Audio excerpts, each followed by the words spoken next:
الفساد في البحر والبحر بما كسبت أيدي الناس ليذيقهم بعض الذي عملوا لعلهم Indonesia adalah negara penghasil يرجعون. sampah plastik terbanyak kedua di dunia setelah China. Dengan total populasi 261 juta penduduk, Indonesia telah memproduksi sampah sebanyak 62 juta ton, di mana 85 ribu tonnya adalah sampah plastik.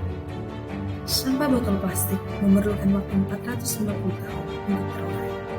Berbagai masalah muncul karenanya, seperti pencemaran air tanah, pencemaran udara, mikroplastik yang ditemukan di laut dan sumber air minum, mengurangi hasil panen, menyebabkan banjir, merusak pemandangan dan keindahan laut, menyebabkan kematian hewan laut seperti penyu, dan merusak terumbu karang. Lalu sebagai umat muslim, apa yang harus kita lakukan? Hadirilah kajian Sampahku Ibadahku Ahad ini di Masjid Agung Al-Azhar pukul 12.45 sampai 15 waktu Indonesia Barat.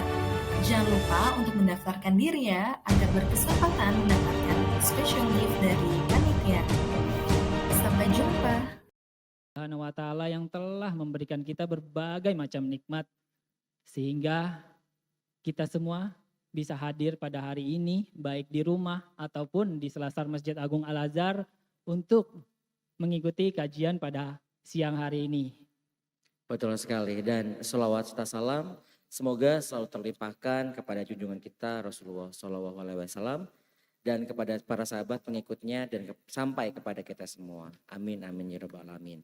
Dan tadi sudah disampaikan juga bahwa teman-teman bisa melihat melalui YouTube. Nah, ini sekarang mengingatkan juga bagi hadirin yang sudah datang di Masjid Agung Al-Azhar, boleh kalau teman-temannya belum terinformasikan terkait dengan acara ini gitu ya, diinformasikan sekarang melalui YouTube.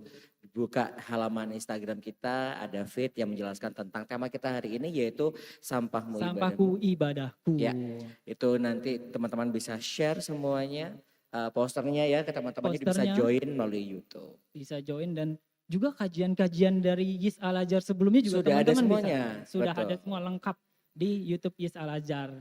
Sebelum kita berlanjut, mungkin kami perwakilan dari MC izinkan kami memperkenalkan diri dulu. Betul. Perkenalkan, nama saya Justino bersama rekan saya. Perkenalkan, nama saya Pandu. Kami berdua akan menampingi teman-teman hari ini untuk kita membahas terkait dengan sampah dan juga apa sih ibadah yang akan didapatkan ketika kita bisa mengelola sampah dengan baik. Dan tidak lupa juga kita harus mengingatkan juga, alhamdulillah kita sudah masuk ke hari kedua nih. Tahun baru. Tahun baru Islam gitu ya. Jadi selamat Hari Raya Muharram 1444 Hijriah ya.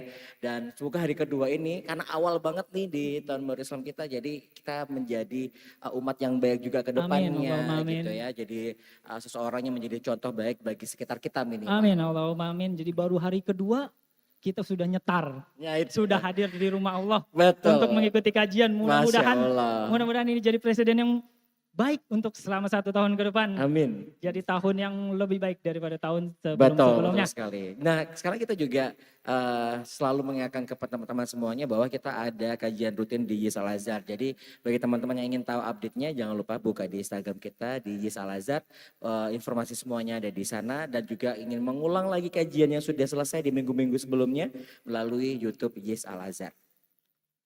Dan sebelum kita nanti pada akhirnya akan masuk ke materi kita pada siang hari ini, aku ingin mengajak teman-teman semua yang hadir secara offline maupun yang ada di rumah, marilah kita luruskan niat kita bersimpuh di majelis ilmu, karena aku pernah dapat sebuah kata-kata mutiara dari seorang guru bahwa majelis ilmu itu menghidupkan hati yang mati dengan hikmah. Nah, hikmahnya itu nanti bisa diamalkan dalam kehidupan kita sehari-hari. Jadi mari kita luruskan niat, mencatat seserius-seriusnya, dan ada kejutan untuk teman-teman yang nanti mencatat hadir pada hari ini, bahwa di akhir kita punya kuis ya, Pandu ya?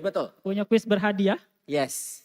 Jadi kuis ini nanti teman-teman yang memperhatikan dengan serius dari awal sampai akhir, bisa membuat summary atau Summary. ringkasan dari kajian hari ini. Ringkasan. Nah, kalau kajian itu kan biasa kita cuma tahu dipendam sendiri ya teman-teman Betul ya. sekali Kak Pandu. Boleh, kita harus membagikan kepada orang banyak supaya amalnya juga bergerak nih ke teman-temannya lain Insya Allah juga. jadi sedekah jariah juga Betul, ketika sedekah dibaca jariah dan kita. diamalkan oleh orang-orang yang lain. Betul, caranya gimana nih? Kak Gino? Jadi nanti teman-teman bisa membuat summary dan mungkin nanti ada postingan bisa lewat screenshot kalau misalnya di teman-teman yang hadir secara online di rumah atau teman-teman yang offline nanti ada di bawah ya teman-teman ya fotonya, jadi bisa di-upload di feed Instagram, kemudian tuliskan caption berdasarkan apa, hikmah apa yang teman-teman dapat dari kajian hari ini, dan ada hadiahnya teman-teman. Hadiah spesial. Hadiah spesial untuk yang menang itu ada hadiah berupa mukena. Betul. Siti Hadijah ini ada di sini. Yes. Boleh teman-teman tuh. Boleh dilihat. Ada mukena Siti Hadijah Kak. Dan ini mukenahnya ini senilai 1 juta rupiah. 1 juta rupiah. Wah, Kan? mukena 1 juta rupiah kayak bagaimana rasanya ya? Karena mukena ini memang spesial, jadi keluaran dari mukena Siti Hadijah adalah hampers Moody's Moon Series dan kolaborasi dengan Ayana. Jadi spesial khusus buat yang nantinya bersemangat untuk menuliskan summary atau juga ringkasan yang diupload di feed Instagram. Jangan lupa tag juga nih ke Instagram kita. Tag is Al-Azhar, betul? Betul, dengan tagar juga jangan lupa. Jangan tagar, sampahku ibadahku. Yes, dan itu tadi teman-teman kita mengingatkan, jadi jangan lupa ya, perhatikan dari awal sampai akhir. Nah, mengingatkan juga teman-teman yang hadir pada siang hari ini langsung di Masjid Agung Jis Al-Azhar untuk menjaga jarak, tetap menjaga protokol kesehatan, jangan lupa cuci tangan dan juga menggunakan hand sanitizer jika membutuhkan.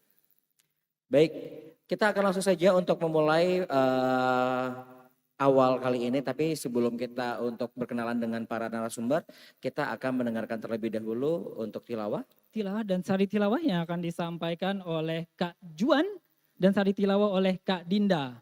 Surah Ar-Rum ayat 41. Kepada Kak Juan dan Kak Dinda, dipersilakan.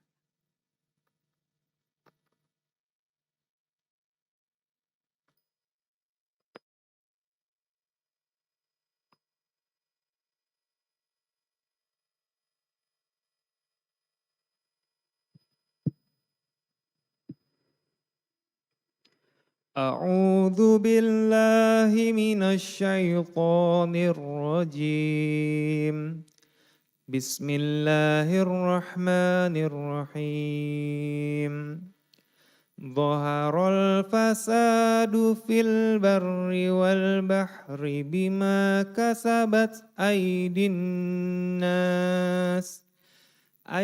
الناس ليذيقهم بعض الذي عملوا لعلهم يرجعون.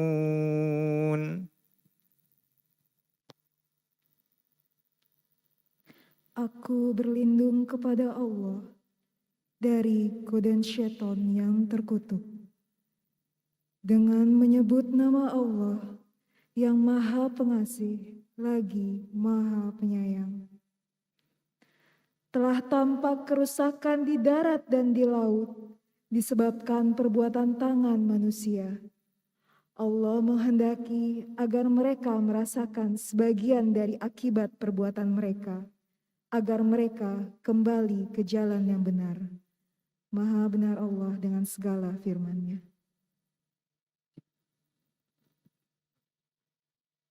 Ya, alhamdulillah sudah kita perdengarkan sama-sama sebuah pembacaan Al-Quran beserta sari tilawahnya yang sungguh-sungguh menyejukkan siang hari yang panas. Betul sekali. Dan semoga ini juga berkah untuk semua itu yang membacakan dan juga kita yang mendengarkan semua. Amin, Allahumma amin.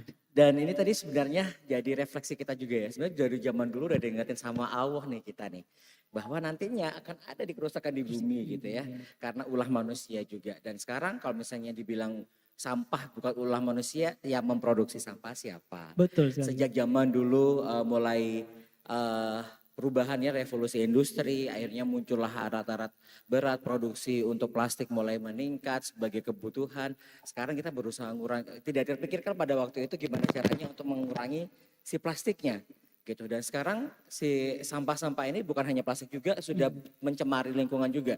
Bahkan secara data ada sebanyak 5 triliun sampah plastik di bumi kita dan ini susah sekali terurai. Bahkan botol minuman yang teman-teman beli itu masih ada sekitar 450 tahun yang lalu itu sampai sekarang masih ada sebenarnya. Ya, aku pernah lihat di salah satu postingan Instagram, Betul. Kak Pandu, ada botol minum Mm-mm. dari sekitar 20 tahun yang lalu, Lalu. itu bentuknya bahkan masih Masih sama, utuh, betul. tidak berubah sama Hanya sekali. mungkin hilang-hilang dikit desainnya doang ya. Iya, Ini hilang-hilang masih dikit ada. desain. Saya juga pernah melihat yang terakhir, kebetulan saya lihat TikTok ada orang yang lagi ekspedisi di dalam palung terdalam di bumi. Menemukan sampah botol plastik. Bayangkan sudah sampai palung.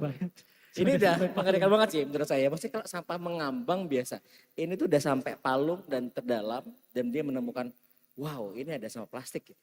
Dan memang sebagian besar sampah plastik kita itu berakhir di lautan. Kak Nah Pandu itu ya. dia karena ya gak ada tempat lain gitu ya, gak banyak mungkin orang yang bisa mengelolanya. Nah hari ini kita ingin tahu meskipun kita gak bisa untuk secara pribadi mengelola sisi plastiknya ini, tapi bagaimana caranya kita bisa merubah sampah ini bisa menjadi ibadah kita, gak malah menjadi mudorot buat kita gitu ya. Jadi kita sudah kehadiran ada 2 tamu spesial di hari ini, alhamdulillah akan menyampaikan materi di siang hari ini. Kita akan berkenalan dulu. Yang pertama ada Dr. Insinyur Hayu Prabowo, Master Humaniora, Ketua Lembaga Pemuliaan Lingkungan Hidup dan Sumber Daya Alam dari MUI. Kita akan bacakan profilnya nanti, tapi kita kenal dulu ya. Assalamualaikum Ustadz. Sehat hari ini Ustadz? Alhamdulillah. Alhamdulillah. Lupa Iya. mic-nya ini. Kebiasa gak pakai mic kayaknya di dalam kelas. Karena beliau juga dosen ternyata Biasanya teman-teman. mic yang ditempel. Iya. Sekarang dipegang jadi ya. Untuk di minggu-minggu ini ada kegiatan di mana aja nih Ustaz? Untuk sosialisasi terkait dengan sampah. Ya, nanti sore nih habis dari sini itu dengan BEM UI. BEM BEM UI itu mengenai climate change. Climate change. Gitu. Jadi nanti banyak kampus-kampus juga yang akan didatangi Kampus-kampus juga ya, jadi Salman ITB, kemudian UGM, Masjid UGM gitu, itu juga menjadi itu. Dan minggu lalu kita juga ada International Conference on Asian Masjid gitu. Wow. Itu salah satu topiknya Eco Masjid. Eco-masjid. Iya, Eco masjid Masjid. ramah lingkungan gitu. Kemarin kita Ada udah masjid melihat ramah nih, lingkungan. ada masjid di Jawa Barat ini ya, udah Eco Masjid nih ya. Iya, ini ada potensi nih Al-Azhar karena nggak pakai AC ya. Oh iya. Masjid yang ramah lingkungan tidak pakai AC, tidak pakai karpet. Masya Allah. Sudah Insya Allah, saya insya menjadi Allah. contoh yang baik ya. Insya Allah mudah-mudahan arahnya ke sana Ustaz. Iya. Dikit-dikit. Iya benar, pelan-pelan kita ke sana nanti. banget. Iya baik, terima kasih Pak Jago sudah hadir di siang hari ini. Kita akan menyapa untuk pemateri kita yang kedua. Ada Bapak Arif Rahman Abidin selaku marketing manager dari Plastic Pay. Benar ya? Betul. Dipanggilnya apa nih? Pak, Mas Arif, Mas Rahman? Dipanggilnya Mas aja. Mas. saja. Udah bingung, Pak apa Mas sih? Iya, karena marketing manager. Iya bener nih. Oke Mas Arif. Mas Arif juga sekarang bergerak di Plastic Pay juga. Salah satu organisasi untuk pengelolaan plastik juga. Nanti kita akan cari tahu juga lebih dalam tentang Plastic Pay. Tapi sekilas aja nih, singkatnya Plastic Pay itu apa dan kegiatannya ngapain aja nih Mas Arif? Ya, jadi kalau Plastic Pay kita itu adalah sebuah platform bagaimana kita menjadi platform untuk melakukan perubahan perilaku di masyarakat. Dengan cara kita mengajak masyarakat untuk bisa mentransformasi tadi sampah plastik biar menjadi bermanfaat. Nanti bermanfaatnya seperti apa detailnya nanti kita bisa ceritakan. Nanti akan diceritakan. Baik, saya udah gak sabar teman-teman. Bagaimana Kang? Sudah gak sabar juga? Sangat-sangat tidak sabar. Sangat sabar juga ya. Iya. Nah mungkin teman-teman juga penasaran juga bagaimana caranya kita bisa merubah tadi sampah menjadi ibadah kita. Nah kita sebelum itu akan mendengarkan lingkup terkait dengan sampah. Kita ada sebuah video yang akan dilihat bersama-sama. Di dalam video ini nanti kita akan tahu gambaran kenapa sih kita membahas kajian tapi namanya sampah gitu. Silakan teman-teman videonya.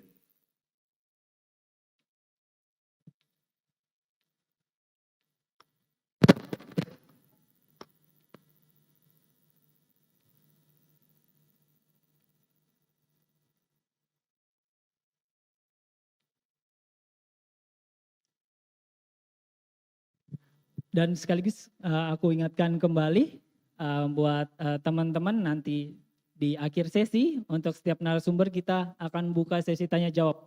Jadi teman-teman bisa nih tanyakan apapun permasalahan dan keresahan teman-teman tentang mengenai sampah, karena sampah ini memang problem semua orang ya, gitu. Jadi seharusnya semua orang punya keresahan tentang sampah, apalagi bagaimana sih kita bisa mengkonversi sampah menjadi nilai ibadah. Betul. Dan mungkin kalau misalnya sekarang pas fokusnya ke plastik ya, tapi boleh juga tanya yang lain. Ya, Saya nggak mau apa-apa. tanya tentang sampah industri, baju. Kita mudah pakai baju, tapi kagak dipakai, nggak tahu nih mau dikemanain. Nah, Kita iya. juga bisa tanya juga nanti. Gimana teman-teman operator videonya?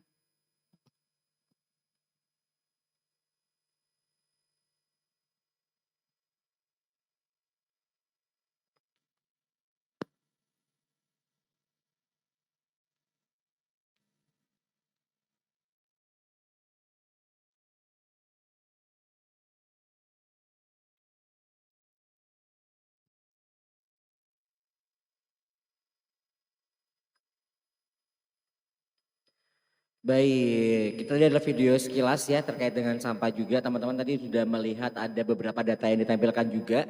Nggak masalah teman-teman tadi melihatnya sekilas aja, tapi mungkin kita lebih detail, kita langsung tanya saja tentang materi berhubungan dengan sampah. Yang pertama akan disampaikan oleh Mas Arief mungkin ya, yang akan menyampaikan terkait dengan plastik Pay dan apa saja yang dilakukan oleh plastik Pay. Silakan Mas.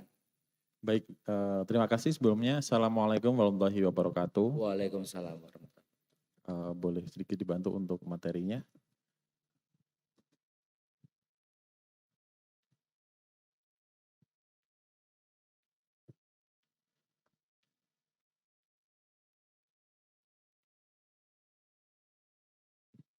Ya, jadi mohon izin Pak Ustadz, sedikit kami akan sharing juga. Jadi tentang apa itu Plastik Pay.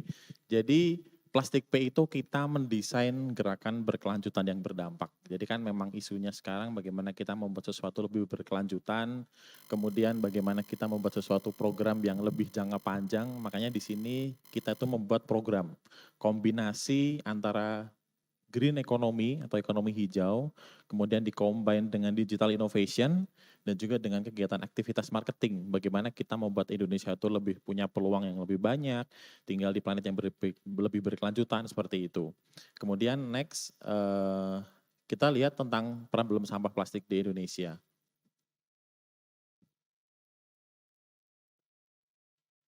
Next saja. Yes, jadi ini adalah masalah kita bersama.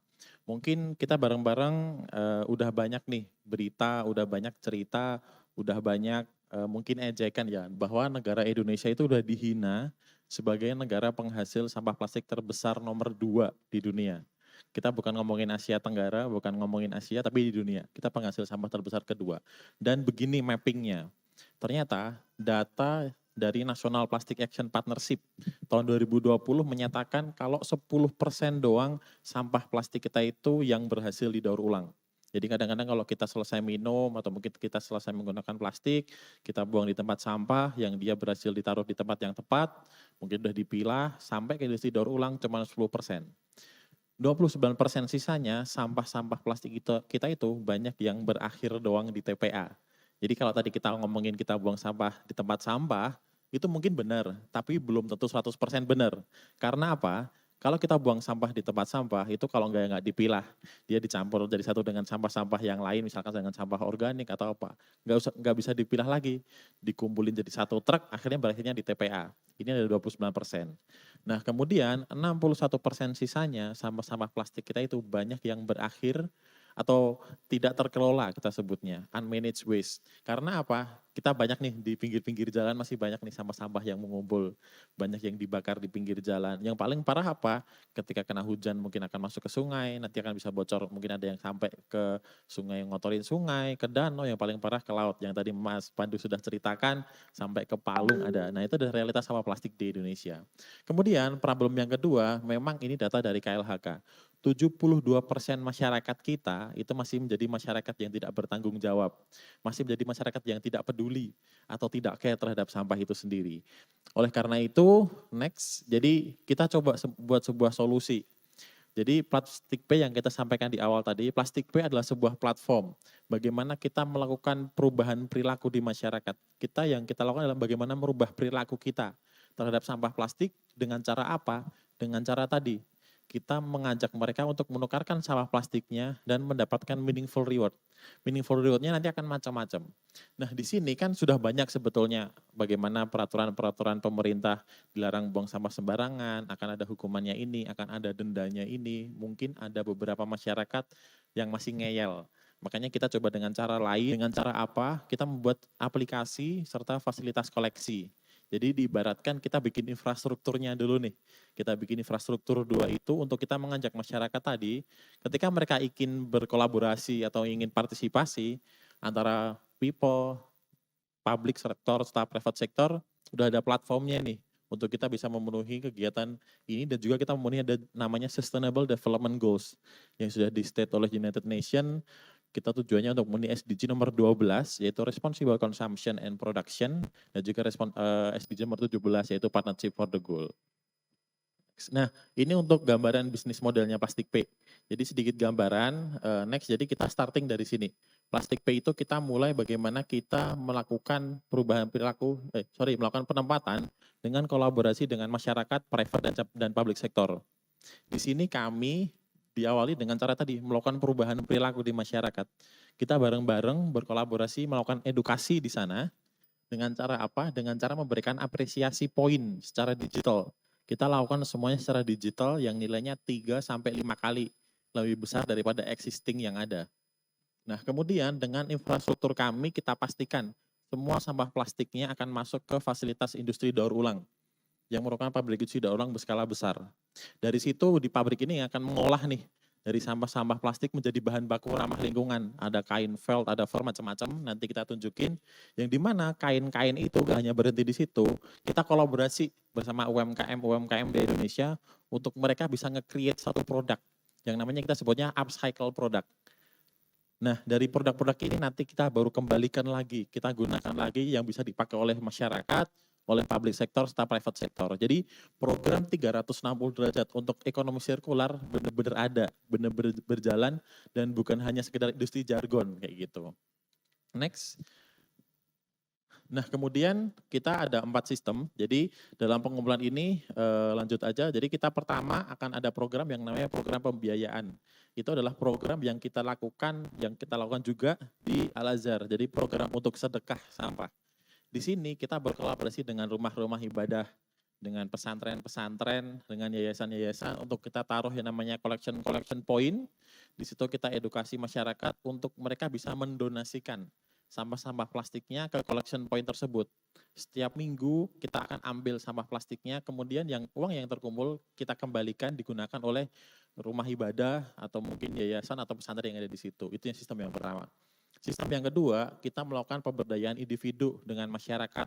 Kita taruh di rumah-rumah, perumahan-perumahan, kita taruh di sekolah-sekolah, di kampus-kampus. Gimana caranya kita mengedukasi masyarakat untuk mereka bisa menukarkan sampah plastiknya dan mendapatkan reward secara langsung dari fasilitas kita. Yang ketiga, kita menggunakan namanya automatic reverse vending machine.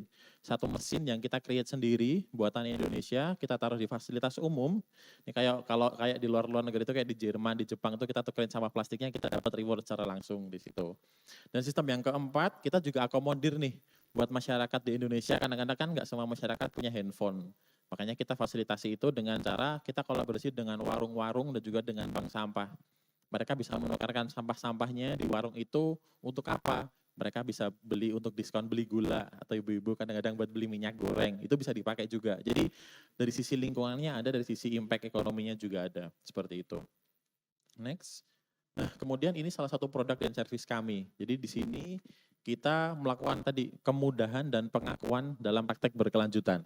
Kita ada yang namanya automatic reverse vending machine yang tadi kita ceritakan, semut mesin, dan juga ada plastic bed box yang bentuknya seperti yang kita taruh di Al-Azhar sini. Kemudian next.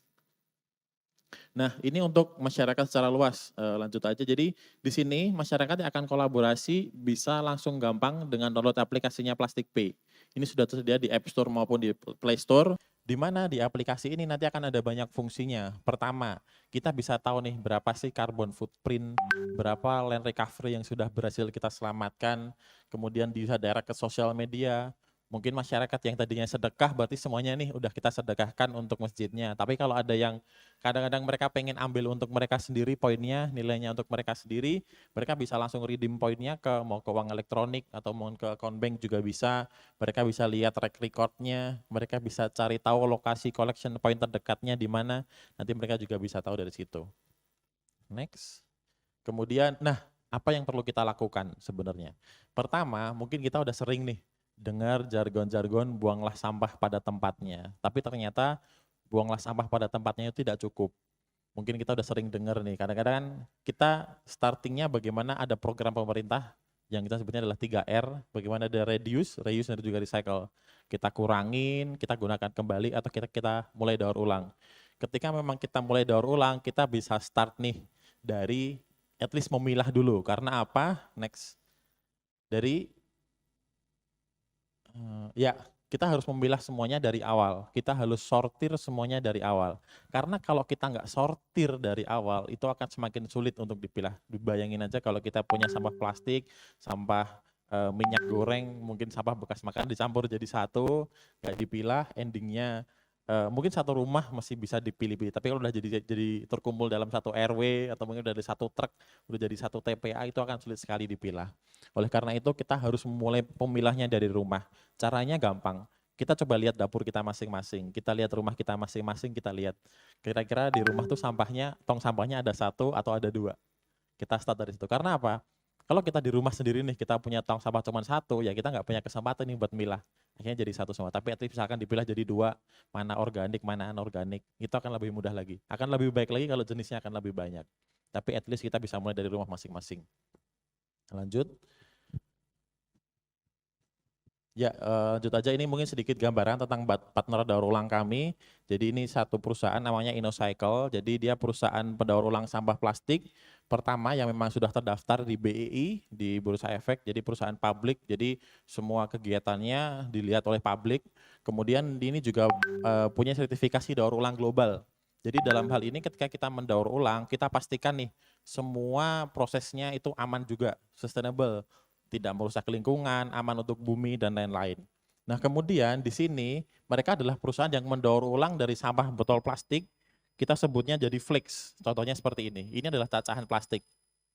Nah dari flakes ini kemudian ditransformasi lagi, jadi yang namanya seperti ini, recycled polyester staple fiber, kita sebutnya. Ini adalah bahan baku yang nanti bisa ditransformasi macam-macam. Mungkin gambaran simpelnya, transformasi paling gampang itu jadinya dakron.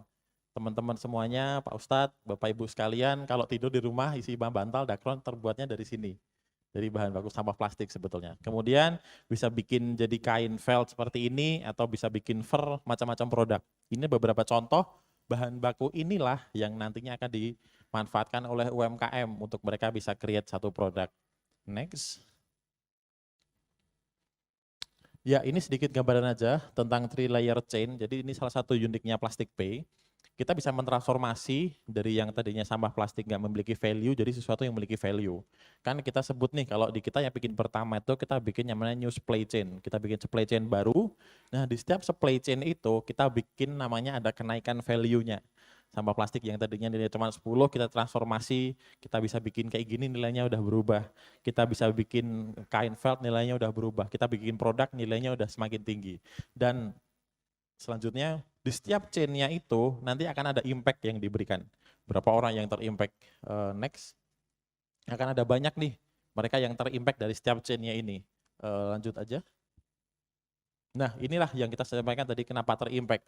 Bagaimana proses perjalanan sampah plastik, di mana memang dari awal nih, sampah plastik ketika kita tukarkan, kita sudah selesai ditukerin, akan di pick up.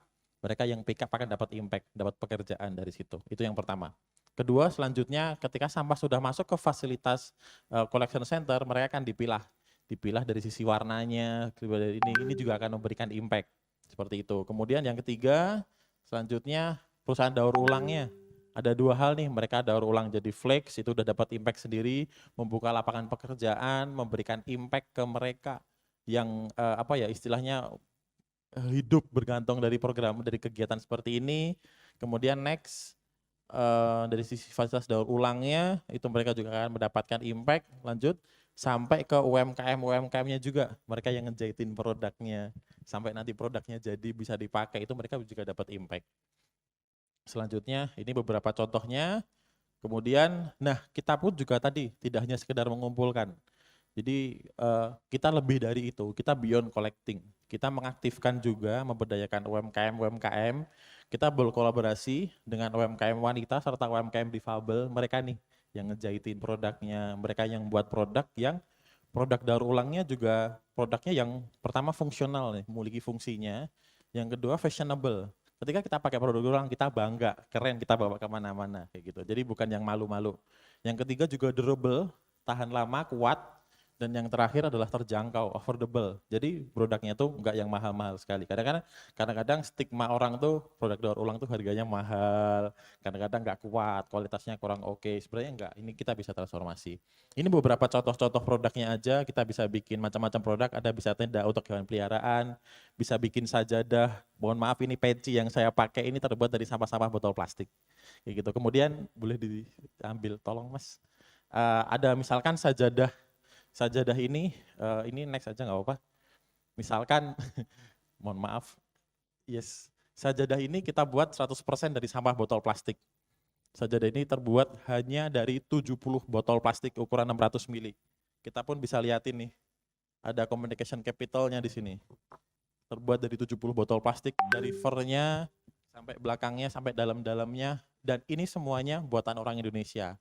Kita nggak ada impor, semuanya karya rakyat Indonesia. Makanya ini menjadi satu hal yang luar biasa sebenarnya ketika kita bisa transformasi itu. Kita bisa bikin tas, kemarin didesain sama orang Australia, tapi yang create UMKM kita. Ada communication capitalnya, kemudian next, bisa berbagai macam produk sesuai dengan kreativitas, kembali ke kreativitas UMKM, kembali ke kreativitas masyarakat. Karena apa? Ketika UMKM ini sudah memiliki kreativitas, kita kan tinggal bagaimana kita ada bahan baku yang baru nih, yang unik, yang memiliki value, tidak hanya sekedar fungsinya, tapi ada ceritanya di belakang. Karena apa? Produk ini nih ibaratnya ketika dilakukan itu ternyata impact-nya nggak cuma dari sekedar sisi yang pakai juga. Di belakangnya itu ada banyak impact ekonominya ada, impact sosialnya ada, impact lingkungannya juga ada kayak gitu.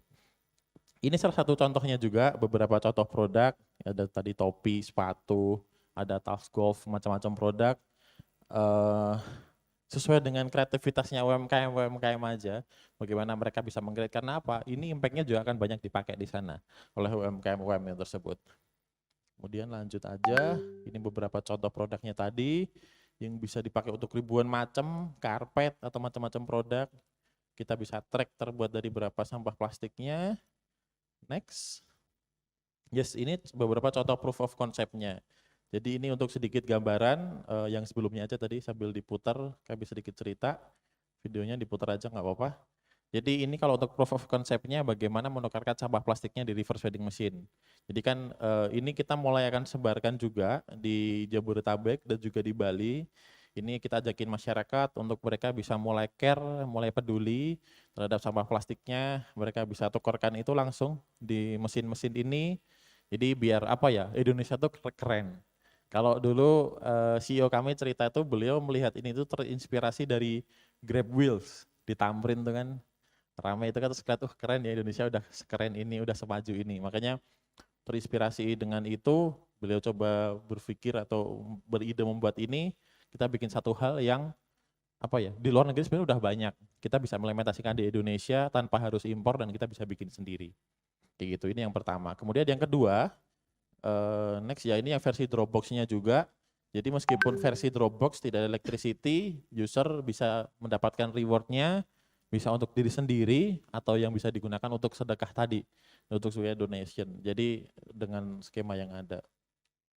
Kalau sisi gampangnya, kalau yang ini tinggal kita tulisin user ID-nya aja di masing-masing aplikasi kita, di sampah plastiknya, kita ikat, kita masukin ke dalam Dropbox. Setelah kita pick up, nanti kita akan berikan reward-nya. Kayak gitu, ini yang versi Dropbox.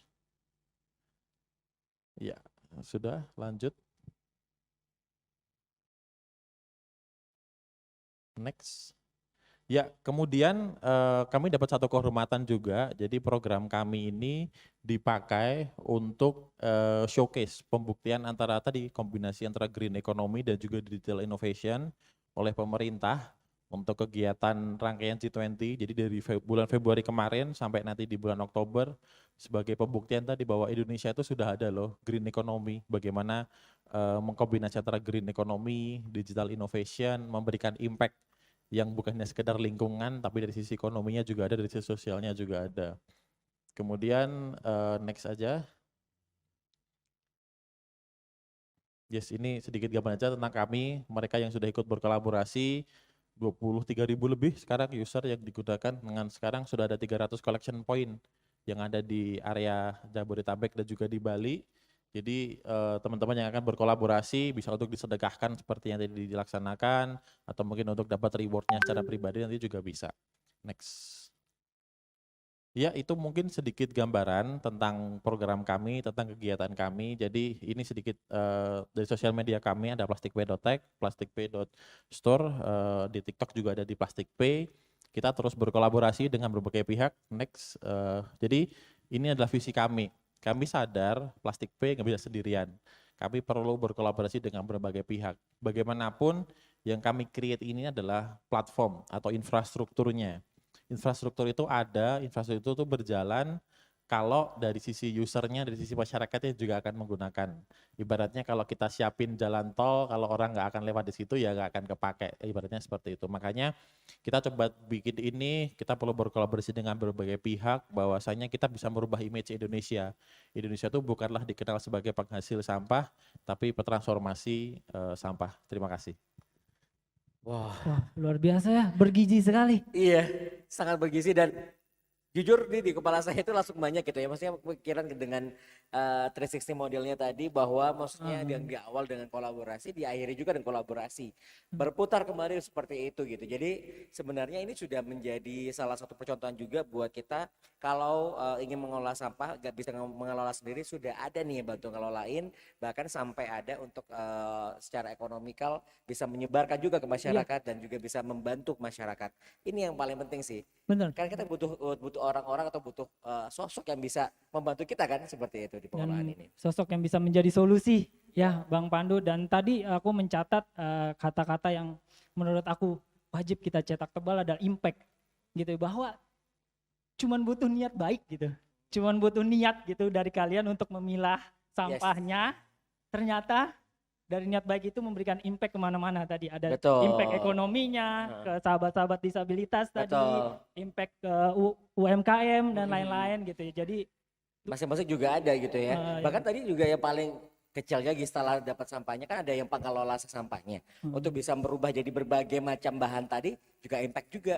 Bisa ada lapangan pekerjaan, betul bisa sekali, ada Kak Pandu. untuk teman-teman berkegiatan yang lainnya, yang tentunya berkegiatan ini nggak cuma buat diri sendiri, buat masyarakat banyak juga gitu sih. Dan ini kan sudah tahu ya kita cara untuk mengelolanya seperti apa. Kadang-kadang itu ya teman-teman ya, saya tuh berpikir juga kenapa ya orang-orang ini malas buang sampah di tempatnya.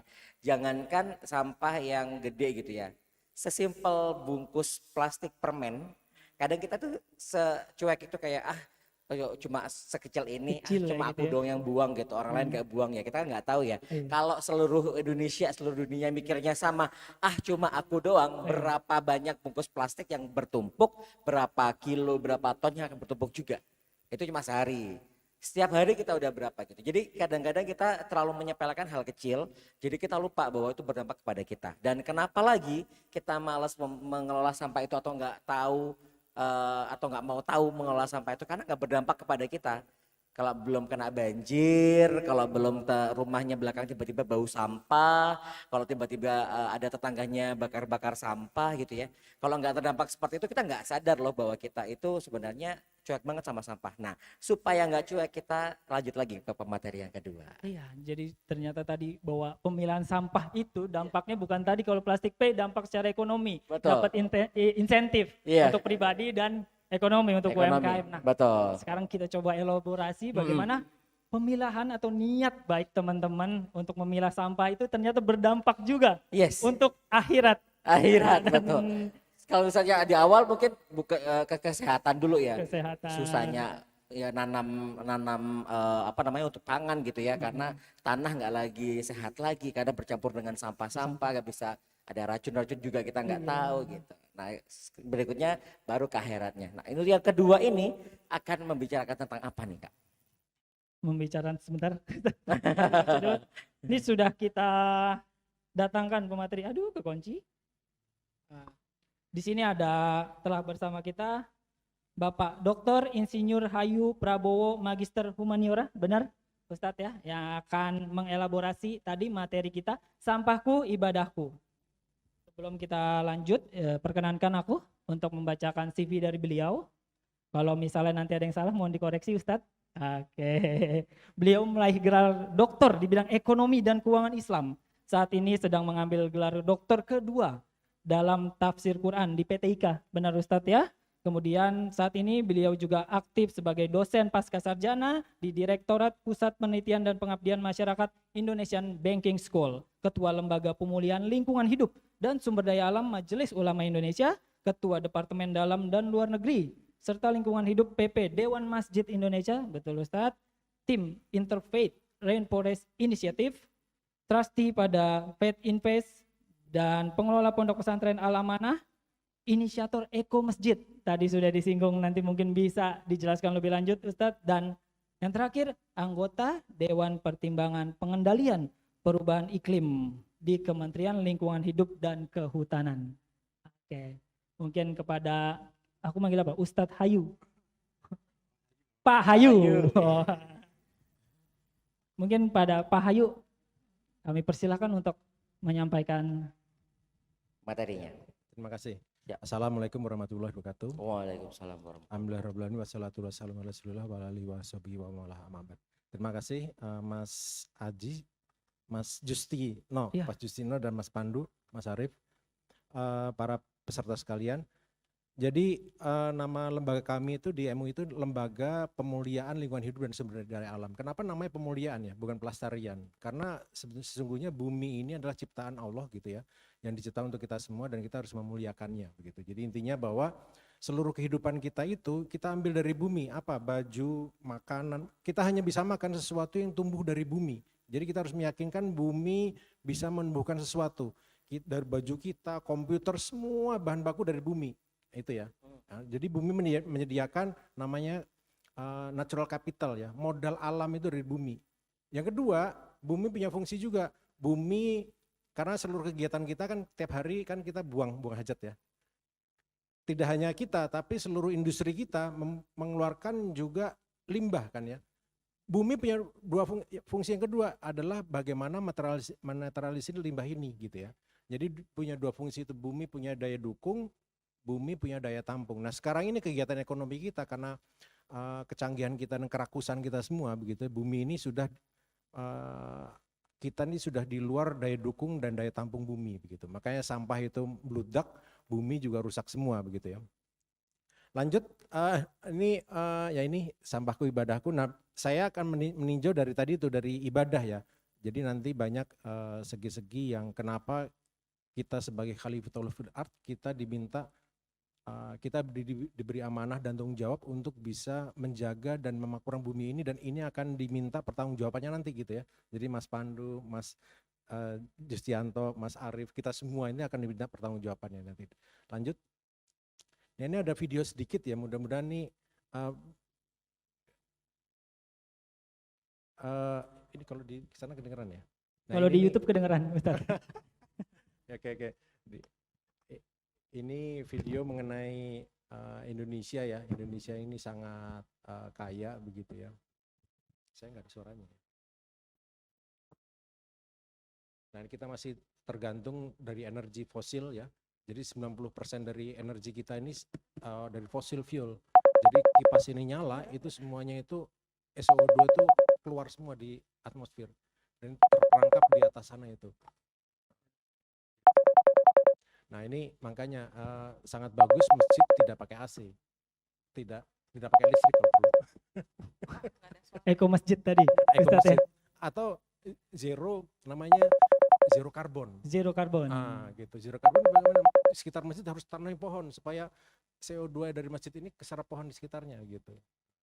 Nah ini bagaimana CO2 segala kegiatan kita itu sampah itu tidak hanya sampah plastik saja, tapi sampah organik, sampah di udara gitu, dan sampah-sampah yang tadi plastik yang nggak bisa di ini. Nah, kita harus juga di sini gambarnya bagaimana kita menggunakan energi baru dan terbarukan gitu ya. Menurut Islam bagaimana? Nah, nanti kita kasih contoh tuh bagaimana menurut Islam itu energi itu dari mana sih sebetulnya gitu ya. Nah, ini bahwa nantinya akan terjadi krisis ya. Kalau kita nih bumi semakin panas, tanaman sukar tumbuh, kita sudah kehabisan resources, sumber daya, maka akan terjadi nanti yang kita takutkan adalah kerusuhan nanti gitu ya. Dan itu sudah terjadi apa yang di di Timur Tengah gitu terjadi. Nah, ini kita takutkan, makanya pemimpin dunia itu sekarang bagaimana masalah-masalah ekstremisme dan dari kekurangan pangan ini menjadi atau ekstremisme dan perubahan iklim ini menjadi agenda utama begitu di seluruh dunia. Impact-nya lumayan panjang juga ya Ustadz ya. Impact-nya dari sampah ini sampai ke ekstremisme tadi. Oh, ekstremisme. Karena ekstremisme itu tidak hanya masalah ideologi tapi masalah pragmatis, masalah perut.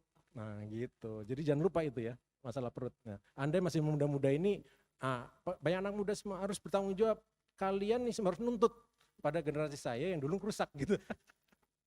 Nah, ini adalah contohnya bagaimana masjid ya, air itu harus hemat ya.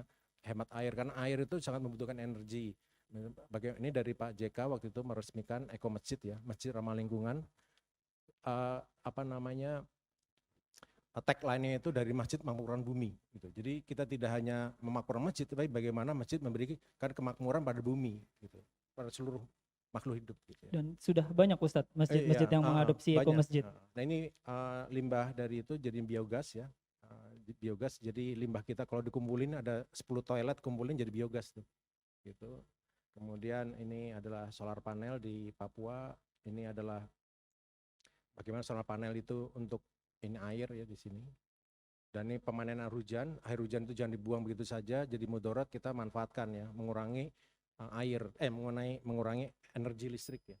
Energi listrik itu kita kumpulkan. Ini banyak metode-metode yang di Eko Masjid itu ya caranya, dan kita adalah untuk menjadi namanya negara baldatun thayyibatun warabun ghafur itu adalah bagaimana kita bisa merawat bumi ini dan bagaimana bumi itu bisa menghasilkan untuk kehidupan kita semua.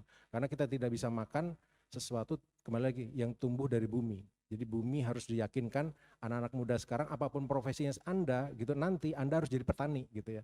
Yakin itu survival tuh ya. Itu survival Anda tuh bahwa Anda harus bisa nanam gitu nanti ke depan. Kalau tidak, Anda mau makan apa? Makan komputer gitu? Nggak mungkin. Software, blockchain, AI, nggak main tuh. Anda perlu makan gitu. Nah, ini adalah salah satu. Lanjut.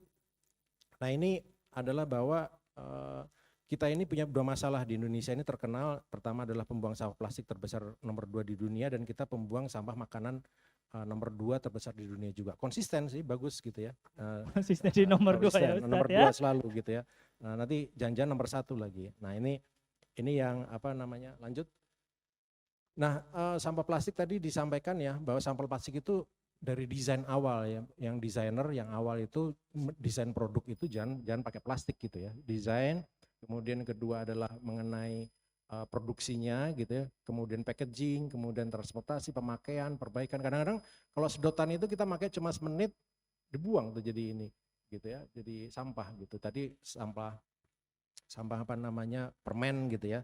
Nah, itu sampah itu ada 3 ya, jadi nanti saya terangkan sampah itu ada 3. Pertama sampah plastik atau sampah yang bisa didaur ulang, sampah organik ya, sampah organik itu tidak bisa didaur ulang, dan yang ketiga adalah sampah residu.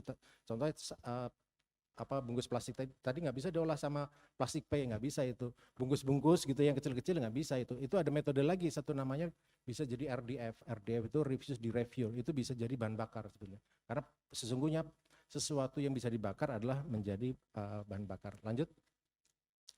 Nah, di sini adalah bahwa plastik tadi itu tidak hanya merusak lingkungan tapi juga merusak kesehatan kita. Jadi plastik yang keluar dari kita kemudian masuk sungai, kena hujan, masuk sungai ke laut gitu ya, itu akan tergerus jadi serpihan mikroplastik itu di bawah 5 mm namanya mikroplastik, yang paling kecil lagi nanoplastik.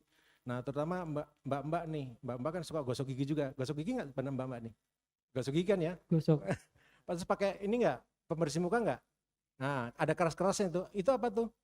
Itu namanya plastik ya. Itu mikroplastik. Itu Anda bersihkan, kita keluar itu jadi mikroplastik itu. Nah mikroplastik itu masuk ke laut, dimakan ikan, nah itulah jadi mikroplastik. Kalau nanoplastik lebih kecil lagi, itu masuk pembuluh darah gitu ya. Nah garam kita sudah tercemar plastik. Nah, jadi selamat makan plastik lah kita semua ya. Jadi Manusia plastik kita semua. Doharul fasadu fil bari wal bahri bima kasabat adinas liyudhukum badaladzi amelu lahum yarjiun, itu masuk sekarang kita, masuk ke kita semua. Itu akibatnya ke kita sendiri gitu ya. Jadi ayat tadi itu betul tuh, itu sudah masuk ke dalam kita sendiri. Lanjut. Nah di sini ini ya, banyak mikroplastik sudah masuk ke dalam tubuh manusia. Cari di mana-mana sampai di paru-paru kita, di mana-mana di kutub sudah masuk semua. Lanjut. Di sini adalah bahwa Islam itu mengajarkan yang pertama itu bahwa kita dibuang berbuat sia-sia. Anda tahu berapa lama tuh nasi yang di meja Anda itu dipersiapkan oleh Allah itu? Berapa lama tuh? Ayam berapa lama? Sapi berapa lama? Nasi itu minimal 6 bulan ya. Jadi kalau Anda membuang nasi itu berarti berkah 6 bulan itu Anda hilangkan begitu saja gitu ya. Nah itu berkah. Kenapa kita dilarang kalau makan harus habis ya? Tidak, jangan sebutir nasi pun tertinggal karena kita tidak tahu berkah itu adalah dalam sebutir nasi itu.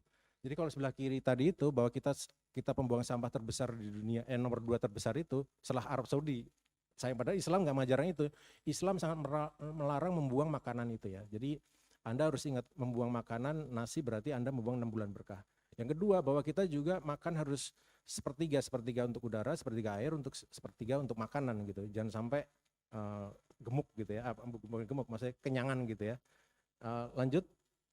Nah itu caranya membuang sampah tadi yang pertama mengurangi TPA ya, tapi sebetulnya membuang sampah itu harus dari kita sendiri sebenarnya yang kontrol gitu ya, jadi kita sendiri yang kontrol.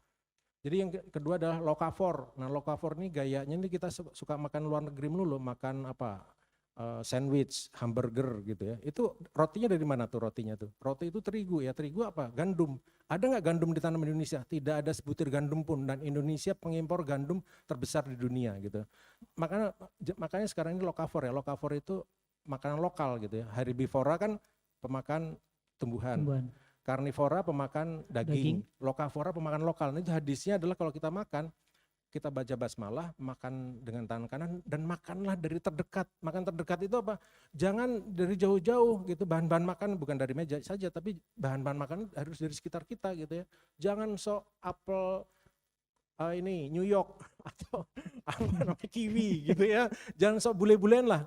Itu makan aja kesemek gitu, atau makan singkong goreng gitu ya, atau singkong rebus gitu ya. Itu lebih sunnahnya di situ. Jadi ibadahnya di situ akan mengurangi limbah itu karena bungkusnya, busuknya gitu ya. Lanjut. Nah ini ya, contoh nomor 2 ini adalah kurangi juga untuk gunakan daur ulang. Ada hadisnya itu. Rasulullah berjalan dengan sahabatnya, dia melihat kambing mati itu di jalan. Loh, kenapa nggak dimanfaatkan kambing itu, kata Rasulullah. Loh, itu kan haram Rasulullah. Haram dagingnya, kulitnya bisa digunakan. Nah, itu ada hadisnya tuh. Gitu. Jadi daur ulang adalah merupakan juga sunnah yang harus kita lakukan. Jadi dalam fatwa MUI itu kita ada 6 fatwa terkait lingkungan hidup, dan salah satu fatwanya mengenai fatwa pengelolaan sampah. Fatwa itu mengharamkan kita membuang sesuatu yang masih digunakan ya, bisa digunakan gitu. Lanjut. Ini ini pencegahan timbul sampah. Tadi Mas Arief menyampaikan bahwa pencegahan timbul sampah itu dari diri kita sendiri ya. Jadi kita tadi Mas Arief menggambarkan itu sebenarnya segitiga gitu ya. Lanjut deh, dilanjutin aja.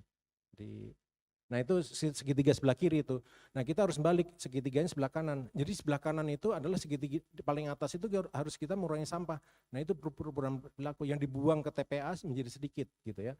Nah itu sebenarnya harus kita target kita, bahwa sebetulnya sampah itu tercreate atau tercipta adalah dari kita sendiri, dan bagaimana menanganinya harus dari kita sendiri juga gitu. Jadi ini adalah bahwa pencegahan timbul sampah adalah perubahan perilaku. Lanjut. Nah di sini fatwa MUI ya, fatwa MUI itu intinya adalah bahwa kita dilarang berbuat tabzir dan israf ya. Tabzir itu perbuatan mubazir, barang masih bisa dipakai, dibuang begitu saja. Dan israf perbuatan berlebihan gitu ya. Misalnya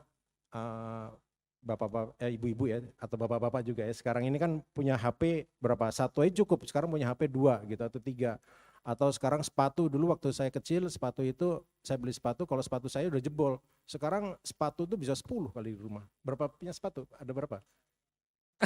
Ada 20. Ada 3. Ada 3. Sepatu olahraga 1, kerja 1, sama 1 biasa berjalan aja. Bagus, jangan sampai 30 ya. Karena seluruhnya ngambil resources dari bumi tuh. Selama produksi tadi itu ini ada sampahnya juga gitu ya. Jadi itu perbuatan israf tuh ya. Kalau kebanyakan gitu. Deg-degan juga nih. Jadi harus ngecek lagi, jangan-jangan lebih nih. Kan 3 ya. Iya kan 30 lagi. Yang ketiga ini pakai terus kan enggak kepake berapa. Yang belum kepake masih banyak ternyata. Iya makanya. Lanjut nanti Syat Fatwa itu lanjut diklik. Nah, Syat Fatwa itu ada buku panduannya dan lain-lain. Lanjut lagi. Next lanjut. Next. Nah, itu ada panduannya, nanti bisa di-download ya. Jadi ada lanjut. Nah, lanjut lagi. Nah, ini intinya adalah bahwa MUI itu kita mulai Ramadan tahun lalu gitu kita meluncurkan namanya generasi gerakan sedekah sampah berbasis masjid gitu ya. Jadi gerakan sedekah sampah ini bagaimana sampah yang tadinya dibuang ya bagi orang-orang yang mampu gitu, ngapain sih gelas gitu kan nggak paling berapa 100 perak 500 perak gitu untuk apa pula gitu gue simpen. Nah sekarang karena ibadah itu jadi orang mau gitu sekarang memilah sampah untuk disumbangkan ke masjid gitu ya. Nah sekarang sampah yang dikumpulkan orang-orang dipilah orang-orang itu menjadi sedekah dan itu sampah-sampah yang bagus gitu ya. Itu yang pertama. Yang kedua juga tadi itu kita itu masih impor sampah ya, sampah plastik dan sampah kertas gitu. Padahal kita masih banyak sampah di sini, tapi kita impor. Karena apa? Industrinya Mas Arief ini kekurangan sampah gitu. Impor sampah enggak? Impor kan? Oh, sekarang udah enggak. Tapi banyak. Tapi industri-industri itu punya kerepotan impor sampah. Nah makanya Mas Arief ini sangat getol gitu supaya ngurangi impornya gitu. Ini bagus kita perlu dukung. Nah kita masih impor sampah. Jadi itulah sebenarnya bahwa kita circular ekonomi sirkular itu perlu kita galakan supaya bagaimana ini bisa berjalan. Lanjut. Tadi punya impact pada sosial, punya impact pada lingkungan, punya impact pada ekonomi. Nah ini adalah kita di gerakan sampah ini kita sudah mengumpulkan 60 ton ya, setahun lebih ini 60 ton sampah gitu ya melalui gerakan sedekah sampah. Nah, jadi kalau mau ikutan ini apa namanya Al-Azhar, wah senang sekali kita. Sudah ada beberapa ini dengan tekan PSL dengan tim koordinasi nasional penanganan sampah laut tadi itu di Palung itu adalah dengan Kementerian Maritim dan Investasi gitu. Jadi dan KLHK juga kita. Jadi dengan pemerintah. Lanjut. Nah ini adalah di Masjid Raya Bintaro Jaya ternyata itu di orang-orang yang mampu itu tidak hanya sama plastik dan kertas tapi mereka nyumbangnya apa? Mobil, motor, komputer, semua stick golf, ada pagar, besi, semua disumbangin semua tuh. Pada akhirnya baju-baju gitu. Akhirnya mereka membuka toko amal ibadah. Jadi toko itu barang-barang masih bisa dipakai dijual dengan 10% harga murah untuk siapa? Untuk umatnya yang duafa gitu ya. Jadi income lagi ke masjid. Nah itu circular economy. Circular economy tidak hanya recycle tapi juga memperpanjang umur produk ya. Itu namanya circular, mengurangi jumlah pengambilan bahan baku dari bumi. Nah itu efeknya ke situ tuh. Lanjut. Nah, ini ada videonya sedikit diklik coba. Nah ini intinya adalah video ini menunjukkan bagaimana gerakan sedekah sampah itu dilakukan di Masjid Bintaro Jaya. Ini banyak akhwatnya juga ya yang aktif gitu ya. Ternyata dan ini adalah direktur persampahan KLHK mendukung dan dia dekat situ dan mereka setiap hari Ahad ya membuka sumbangan sampah ini dan depannya gereja tuh orang gereja juga pada ikutan pada akhirnya nyumbang sampah ya di sedekah sampah ini di Masjid Raya Bintaro Jaya. Ini bagaimana keterlibatan dan sampai sekarang ini sangat maju di Bintaro Jaya ini gitu ya.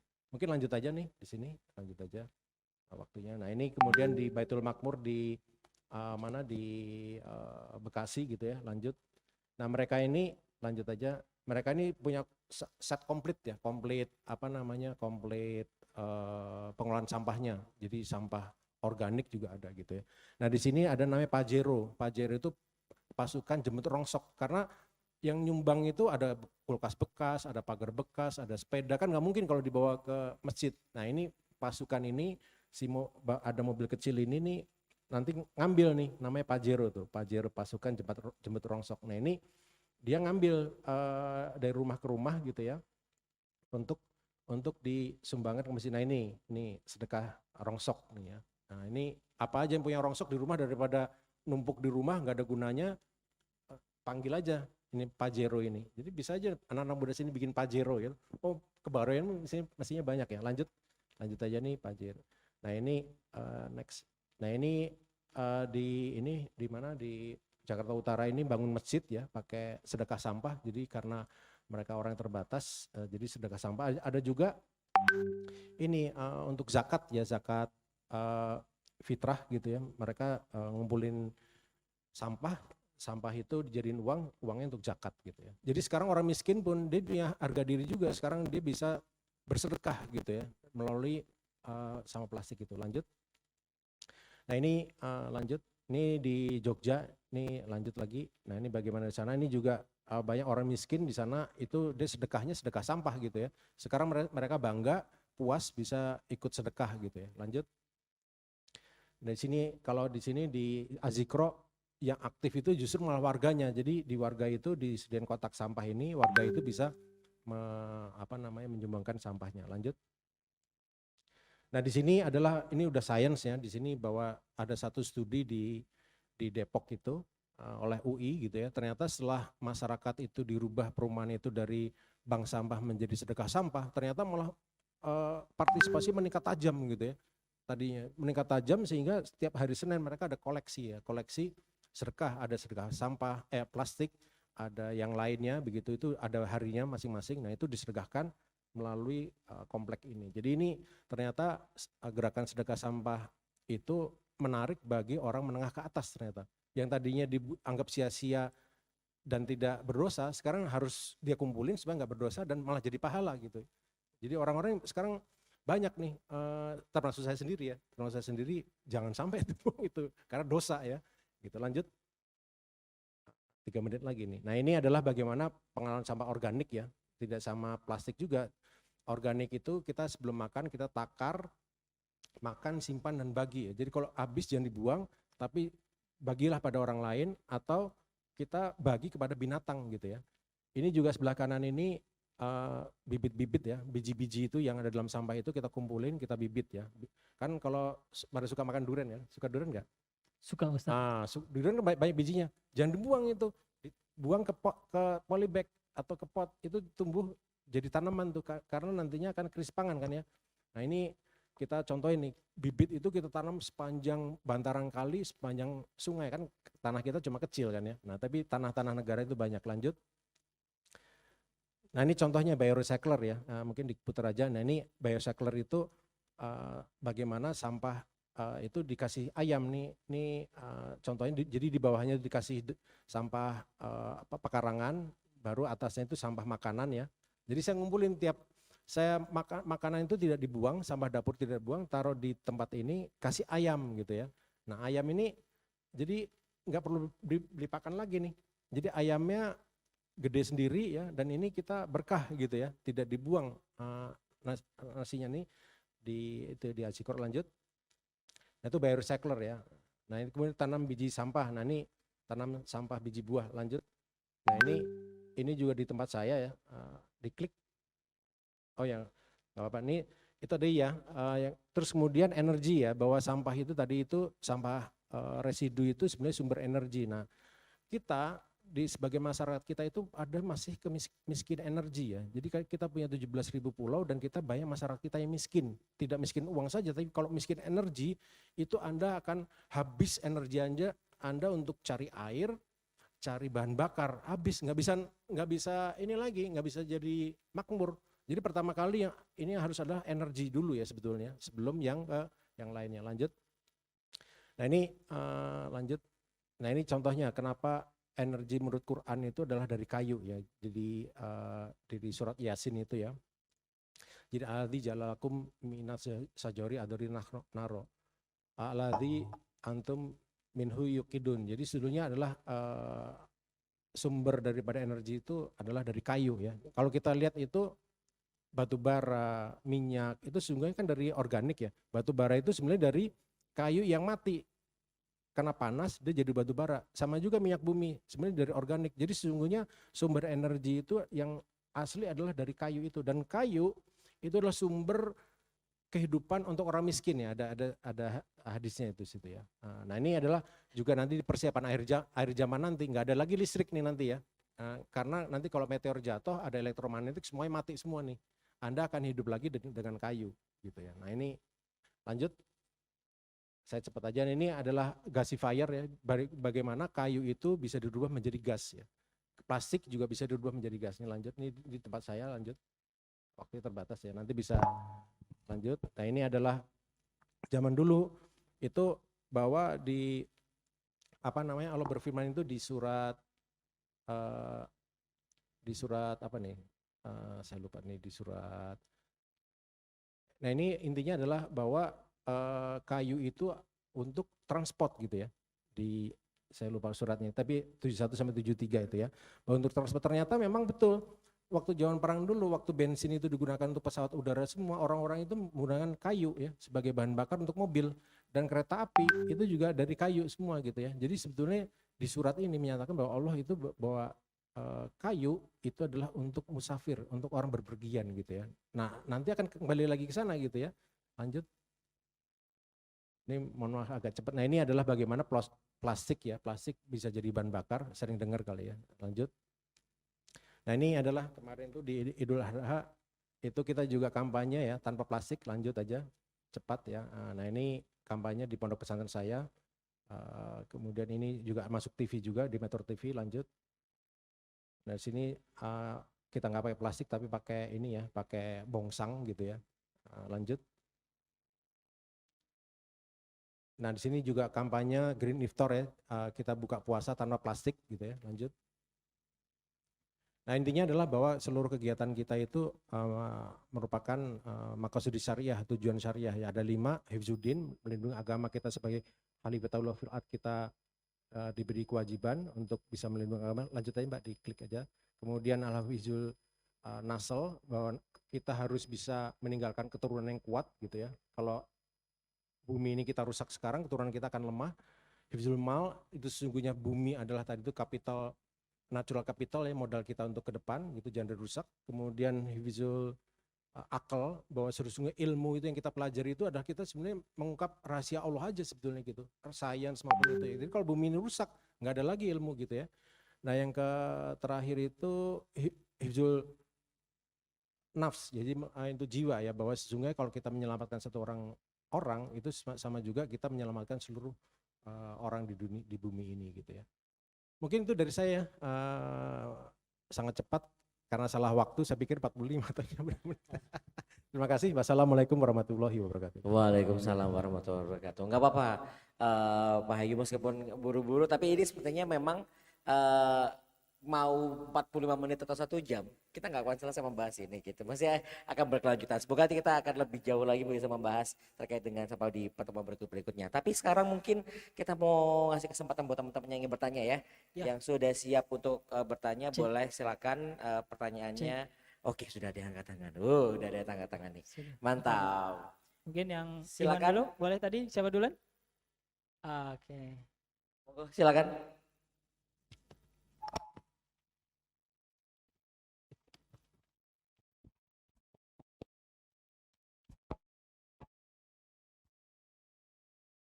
Silakan sebutkan nama dan pertanyaannya.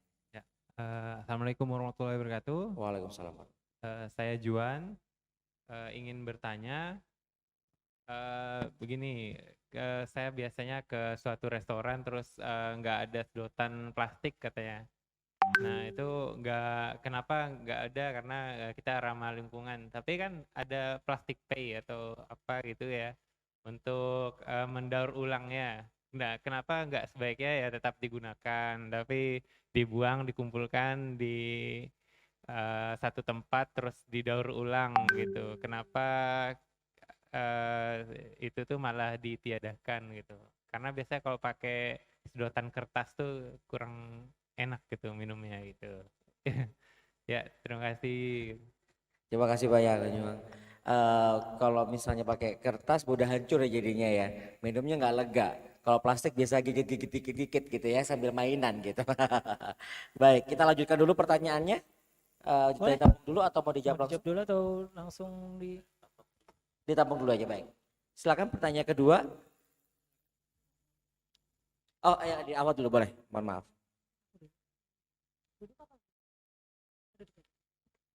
Oh berdiri. Senyamannya Kak, senyamannya. Jangan tidur aja pokoknya.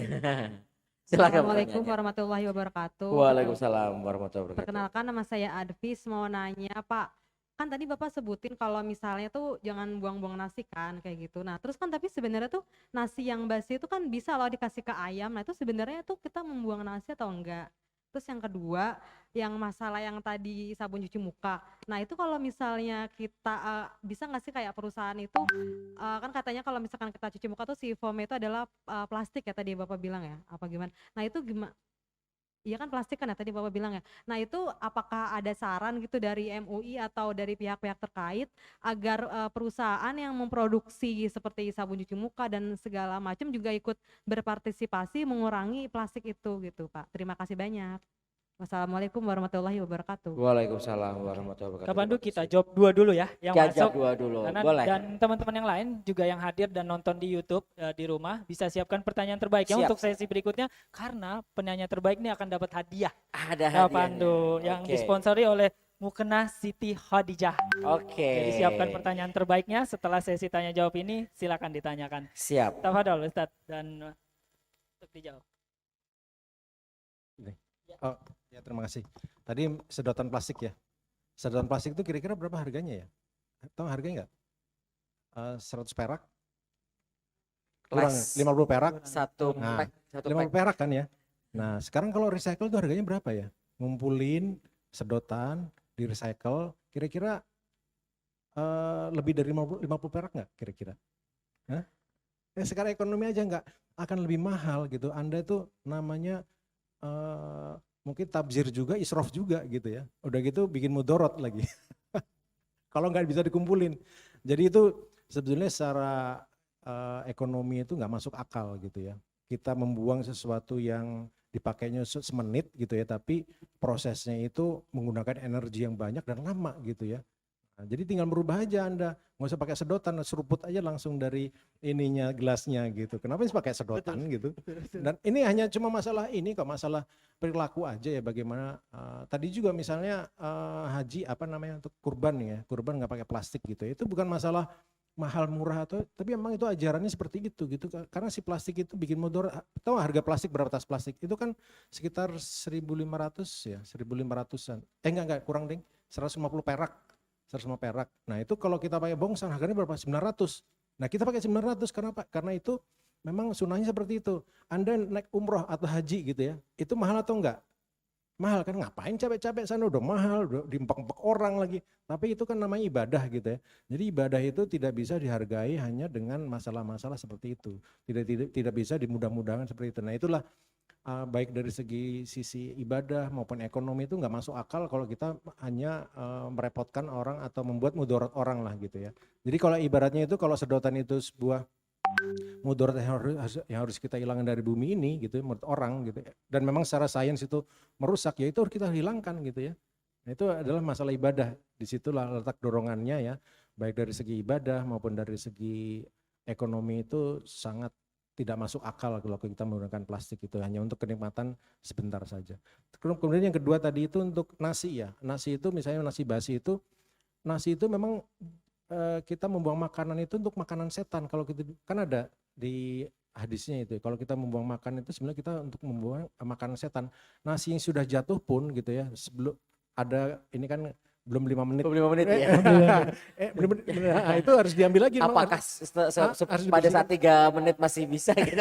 Kuman-kuman tidak masuk. Iya betul. Dan itu dikasih ayam itu, ayam kan masuk makhluk Allah juga gitu. Kita berikan ayam, tidak kita buang untuk jadi makanan setan gitu ya. Nah itu sebetulnya inna mubadzirina kanu ikhwana syayatin. Jadi sebenarnya perbuatan mubazir itu adalah sahabat dari setan gitu. Jadi tadi itu kasih ayam tuh sama sekali bukan, karena memang itu untuk ibadah, dan ayam itu kan nanti toh kita makan lagi. Jadi Anda kan kita makan nasi yang tadi dipakai ayam gitu kan.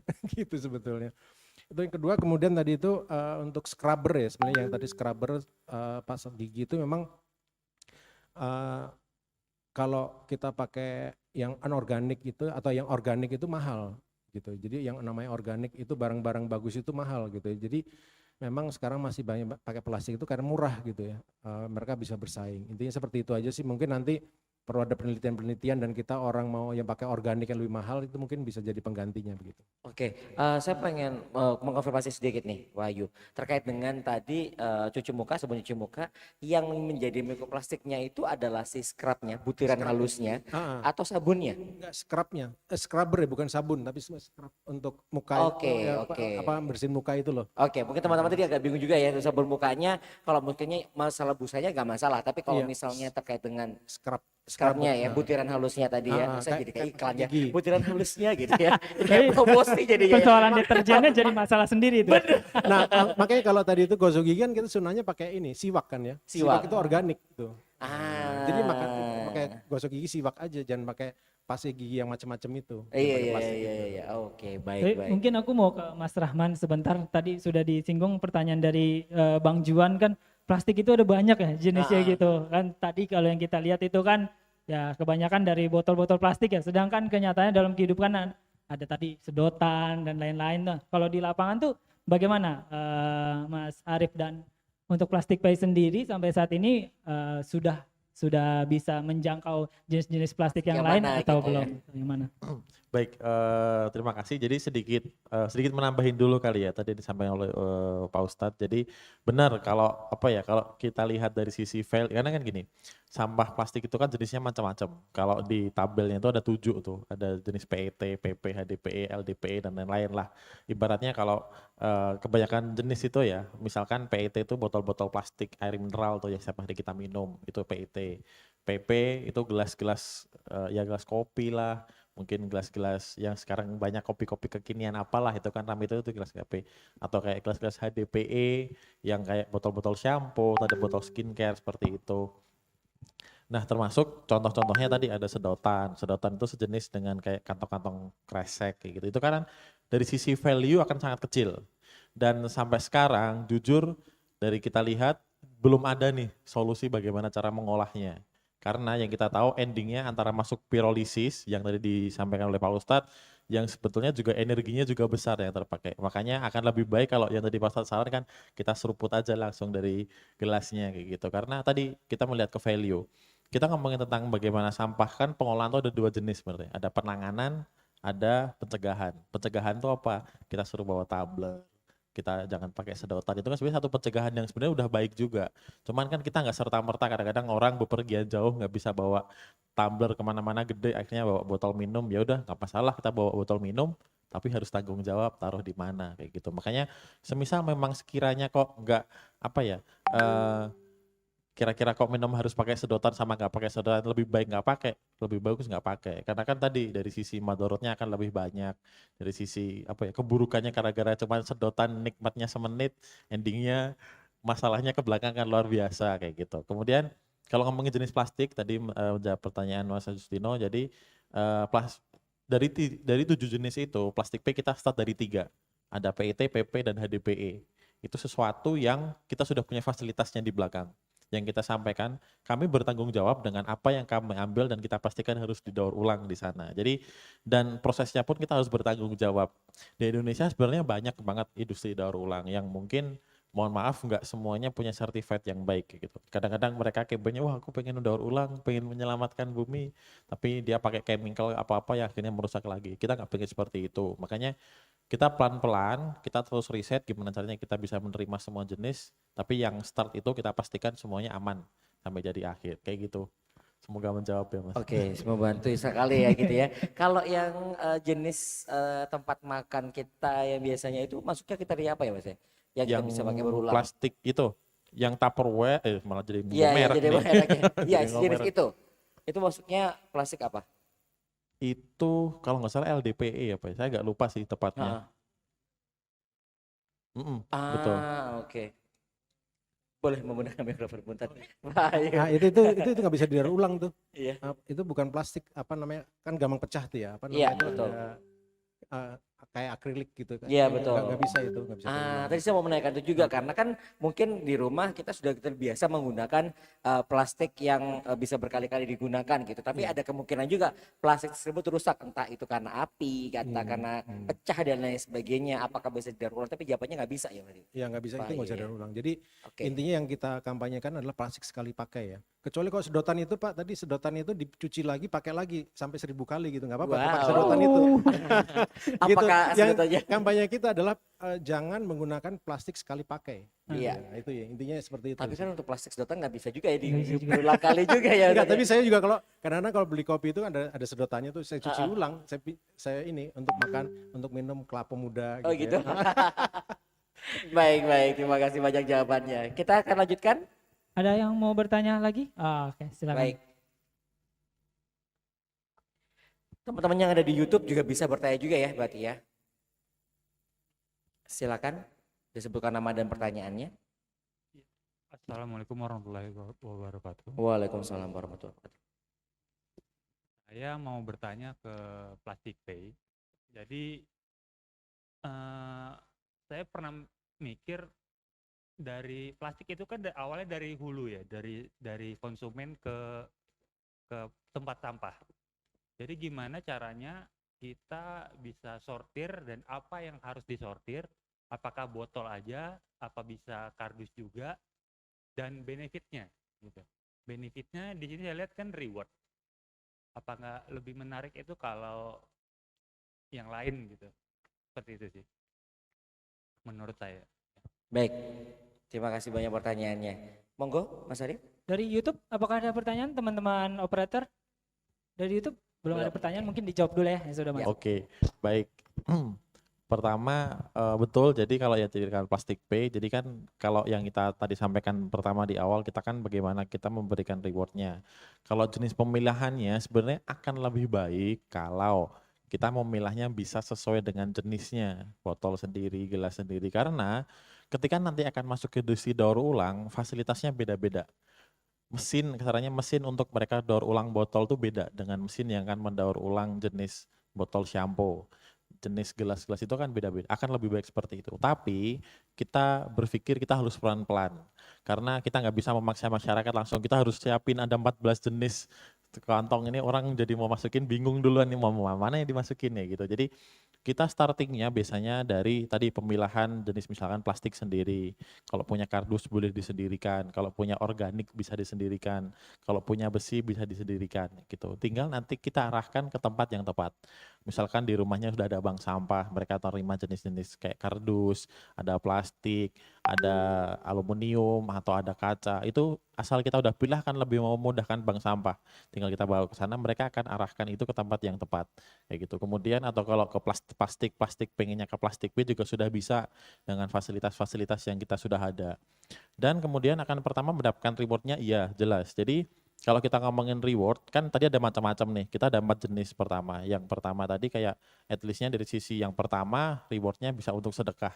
Yang tadi disampaikan oleh Ustadz juga, sampah-sampah itu tuh kita bisa sedekahkan. Misalkan yang kita taruh di sini ada Dropbox nih yang ditaruh di masjid, sampah plastiknya dibawa aja misalkan punya, daripada dibuang, bikin banjir, bikin atau apa, taruh situ aja. Karena nanti akan diambil oleh Plastic Pay, nilainya akan kita berikan untuk masjid di sini. Itu yang pertama.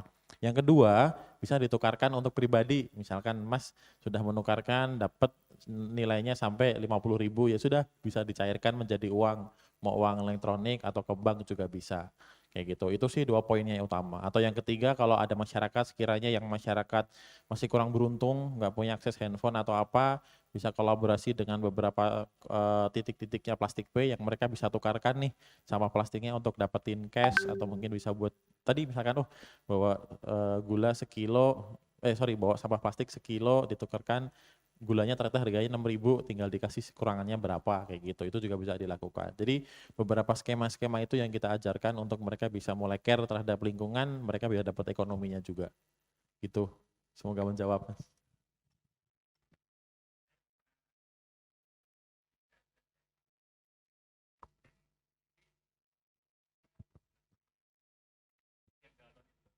Ya betul. Saya ngekos, saya simpan sendiri, saya potong-potong sendiri biar nggak ada space ya, karena kan itu 5 biji botol bekas Iya, galon itu aja udah space-nya udah lumayan gitu kan di betul. kamar kos. Nah itu mekanisme sistemnya apakah bisa seperti Bapak tadi bilang pakai Pajero gitu. Itu lebih, saya rasa lebih ekonomis daripada saya harus datang ke Blok M, dari sini kan agak jauh gitu. Seperti itu. Oke, siap. Betul. Sebentar, tinggalnya di mana Pak? Radio dalam ya. Jadi gini, betul. Kalau untuk seperti itu sebenarnya ada beberapa cara.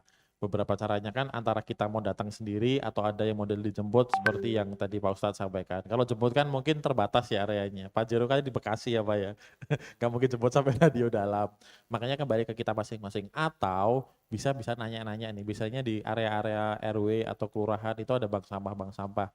Tinggal dibawa ke situ. Karena ya itu kembali ke kita masing-masing sih. Ada yang mungkin kalau di Plastik Pay sendiri, di aplikasi kita sudah ada location-locationnya. Di aplikasi nanti kita bisa lihat, misalkan dari sini lokasi terdekat tuh di mana. Kita akan diarahin ke map, oh ternyata di masjid sini ada ya, kita diarahin ke map sini. Kalau di radio dalam nanti juga sudah ada lokasinya masing-masing, itu dari sisi Plastik Pay. Atau kalau pengen nggak repot, datang ya ke area kompleks itu terdekat. Misalkan di rumahnya ada bank sampah atau apa, bisa ditukarkan ke situ. Atau kalau ada tadi beberapa masjid yang sudah menerapkan program dari Pak Ustadz, misalkan sudah ada untuk sedekah, juga bisa diberikan ke situ. Kalau mereka ada program jemput juga mungkin akan lebih baik. Tapi kan belum tentu, tidak semuanya ada program jemputnya. At least dari kita dulu nih. Ini kan buat kita juga, gak mungkin kita diamin. Daripada kita diamin doang bikin penuh kan sekalian berangkat ke masjid atau apa, kalau ada programnya kita taruh gitu aja. Betul. Pak Ustadz ada mau nambahin? Mungkin aku ada sedikit pertanyaan juga, mungkin sekalian Pak Ustadz nambah. Tadi berkaitan dengan Mas Juhan, tadi kan seberapa efektif sih Pak Ustadz kampanye ramah lingkungan di Indonesia tadi, sedotan plastik diganti sedotan kertas atau gelas plastik diganti gelas kertas. Apakah itu benar-benar jadi solusi atau justru menambah jenis sampah yang baru? Karena kertas sama-sama kita tahu kan juga dari pohon. Dan apakah klausul-klausul ramah lingkungan, recycle dan lain-lain itu udah masuk ke dalam kriterianya MUI gitu dalam memberikan sertifikasi halal sebuah produk, Ustadz? Oh ya, terima kasih. Mungkin saya tambahkan juga. Jadi intinya itu sekarang ini kita masih pada fokus ke halal ya. Ekonomi juga gitu. Syariah itu hanya ekonomi yang halal, belum ekonomi yang halalan toyiban. Makanan juga gitu, makanan yang halal saja, bukan makanan yang halalan toyiban. Nah yang sebenarnya kita pengen ini adalah namanya, kalau pernah tahu kan green certificate atau green product gitu. Nah itu sebetulnya green product itu toyibnya sih punya dalam kriteria Islam. Nah jadi makanan produk itu halalan toyiban gitu ya. Nah ini sebenarnya itu yang ingin kita kampanyekan, bahwa kita juga tidak bisa makan hanya yang halal saja, tapi halalan toyiban. Toyib itu apa sih? Toyib adalah sesuatu yang baik untuk kita secara badan dan akal kita ya, secara jasmani dan rohani. Tidak hanya untuk kita, untuk keluarga kita, untuk lingkungan kita, untuk seluruh bumi ini gitu. Jadi kita makan tuh harus yang halal dan baik untuk kita, diri kita, untuk keluarga kita, untuk lingkungan kita semua begitu. Nah konsep itu harus diperkenalkan tuh. Jadi kalau kita makan seperti itu. Nah tadi pertanyaan tadi bahwa penggantinya kan kertas gitu kan. Kertas itu, nah kertas itu pengganti itu sebenarnya nggak toyib itu. Jadi intinya itu adalah, yang pertama adalah paling penting adalah merubah perilaku kita ya. Perilaku kita ramah terhadap lingkungan ini, kita menggunakan energi yang sedikit, kita menggunakan makan yang sedikit, kita juga menggunakan air yang sedikit mungkin gitu ya. Karena tiga ini, air, pangan, energi, food, water, and energy itu adalah menjadi SDGs-nya ya. Jadi dalam Islam juga ada hadisnya tuh, anasu surakau fitsalas. Manusia berserikat dalam tiga hal, fil kala, walma, wanar. Jadi manusia berserikat dalam tiga hal. Kala itu adalah tumbuh-tumbuhan atau makanan ya, kemudian ma itu air, nar itu api, energi. Jadi makanya di pasal 33 kita itu air, bumi dan segala isinya itu dikuasai negara untuk kemaslahatan umat gitu ya. Betul. Nah sekarang makanan kita, kira-kira ini makanan kita ini kita sendiri menguasai atau orang lain yang menguasai makanan kita ini? Kalau Anda makan gandum berarti importir kan? Iya. Nah gitu. Beras kita apa? Beras kita impor. Berarti kita belum, kepentingan umat itu belum. Jadi tadi balik lagi ke itu adalah masalah yang kecil. Masalah yang besar adalah tadi itu, air siapa yang menguasai, pangan siapa yang menguasai, jangan sampai energi juga dikuasai gitu. Intinya adalah bahwa di climate change atau di apa yang diusahakan oleh MUI lebih dari tadi itu, ini mengenai sedotan atau apa, tapi sebenarnya perilaku kita itu harus ramah dalam tiga hal ini. Karena tiga hal ini adalah untuk orang semua. Jadi kalau kita buang sampah di air kan kita dosa juga tuh. Betul. Gitu. Membuang makanan kita dosa juga. Energi juga begitu, energi ya, karena pemborosan itu. Nah, itu seperti itu yang sebenarnya diajarkan dan ingin kita perkenalkan. Masalah plastik adalah masalah salah satunya doang sih sebetulnya. Betul. Masalah yang lain lebih krusial tadi, climate change itu akan mempengaruhi 3 hal ini nih, air, pangan, sama energi. Karena udah ya dengan adanya sampah-sampah tadi kita bisa sampai nggak kekurangan makanan gitu ya. Iya, Sampai betul. separah itu. Dan sekarang udah mulai terjadi di beberapa negara, sudah ada kebakaran hutan yang akhirnya mungkin untuk bahan-bahan untuk menjadi makanan juga rusak. Ada peperangan juga terjadi, terus heatwave juga. Itu juga akhirnya kita juga banyak kenaikan harga pangan sekarang terjadi, inflasi juga luar biasa. Ya kita harus siap dengan kondisi ini gitu, dan pertanyaannya adalah apa yang bisa kita lakukan tadi teman-teman untuk at least mengurangi potensi-potensi supaya tidak mempercepat kondisi-kondisi itu gitu, karena sekarang udah terjadi, benar-benar terjadi nih sekarang gitu. Ada tambahan lagi, Mas? Oh ya, mungkin tambahannya tadi itu ya, baik itu adalah tadi itu ya, di perubahan iklim itu akan membuat cuaca menjadi ekstrim ya. Cuaca ekstrim itu kalau hujan lebat sekali, kalau kering sekali. Karena kalau permasalahan global itu secara logika teknik ya, maksudnya kalau bumi semakin panas apa? Penguapan semakin banyak kan ya. Betul. Jadi air itu menguap ke atas semakin banyak itu. Menguap ke atas. Dibuangnya Jadi kalau kering banget. Tapi kalau dibuang turun hujan akan sangat lebat. Makanya kita lihat di sini banyak terjadi banjir, bandang di mana-mana, banyak kekeringan, dan ini menurut BNPB itu naik terus tuh frekuensinya. Jadi namanya tuh bencana hidrometeorologi ya. Jadi bencana kayak tsunami, gempa bumi itu sedikit, tapi yang paling bencana semakin banyak bencana hidrometeorologi karena rusaknya hidrologi ya. Sampah itu hanya satu fenomena, jadi fenomena yang gedenya adalah di perubahan iklim itu karena gaya hidup kita yang nggak ramah lingkungan gitu. Sampah itu hanya satu sektor gitu loh. Iya, dari berbagai macam. Berbagai seluruh kumpulan itu. Iya. Oke. Jadi ini mengingatkan kita ya teman-teman ya. Saya juga sebenarnya agak ketakutan juga nih mendengar kondisi ini. Cuma kan gak mungkin kita ketakutan aja ya, tapi harus ada tindakan yang dilakukan juga untuk bersama-sama mengurangi kondisi tersebut. Terima kasih banyak untuk hari ini. Untuk materinya yang luar biasa sekali. Saya ke sini, saya pengen banget untuk setelah ini kita ngobrol lebih lanjut lagi nih dengan kedua materi, tapi mungkin sekarang kita akan lanjutkan dulu kegiatan berikutnya. Saya juga ingin mengingatkan teman-teman nih ya, saya dan Kak Ina juga ingin mengingatkan teman-teman untuk yang ingin berbagi juga infak untuk kegiatan kajian kita, bisa juga untuk menyalurkan melalui nomor rekening Bank Syariah Indonesia melalui nomor 788222655 atas nama Yis Al Azhar QQ Kajian. Jadi sekali lagi saya ulang, di Bank Syariah Indonesia nomornya 788222655 atas nama Yis Al Azhar QQ Kajian. Dan jika teman-teman merasa bahwa materi hari ini sangat-sangat menarik, sangat-sangat bergizi dan banyak hikmah yang bisa dipelajari, silakan share video hari ini ke banyak lagi orang di luar sana, dan jangan lupa follow seluruh media sosial dari Yis Al Azhar, ada di @yisalazhar, YouTube-nya dan Instagram-nya. Mungkin Pak Ustadz punya akun Instagram atau YouTube? ekomasjid.id, mungkin plastikpay, plastikpay.tech. Jangan lupa download aplikasinya ya. Iya betul. Dan kita ingetin lagi, jangan lupa teman-teman juga mengikuti untuk kegiatan kita ya. Ada hadiah spesial buat teman-teman di rumah yang sudah mengikuti dari awal acara tentang kegiatan ini. Silakan dirangkum untuk materinya, diposting di feed, di tag juga ke kita di @yisalazhar, kemudian menambahkan hashtag sampahku ibadahku, kemudian ceritakan semuanya kira-kira apa sih yang bisa kita lakukan gitu, atau mungkin rangkuman dari kegiatan kali ini, kajian kali ini, dan teman-teman bisa mendapatkan satu hadiah luar biasa dari Mukena Siti Khadijah, satu set mukena bernilai 1 juta rupiah. 1 juta rupiah teman-teman. Ini kalau dipakai sholat tambah khusyuk mungkin. Iya. Mungkin aduh mukenanya adem gitu ya dan sebagainya. Saya nggak tahu sih nggak pakai mukena ya. Jadi kayak teman-temannya Ahwat ya pasti yang pakai mukena. Nah ini siapapun bisa mengikuti kok. Gak ada sarung nih ya buat Ikhwan, kan bisa buat pasangannya mungkin atau buat kakaknya, ibunya gitu ya. Jadi ini memang spesial diberikan oleh Mukena Siti Khadijah.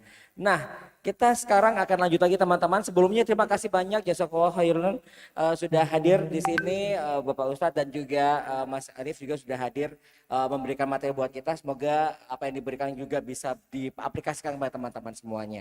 Kita berlanjut untuk acara berikutnya.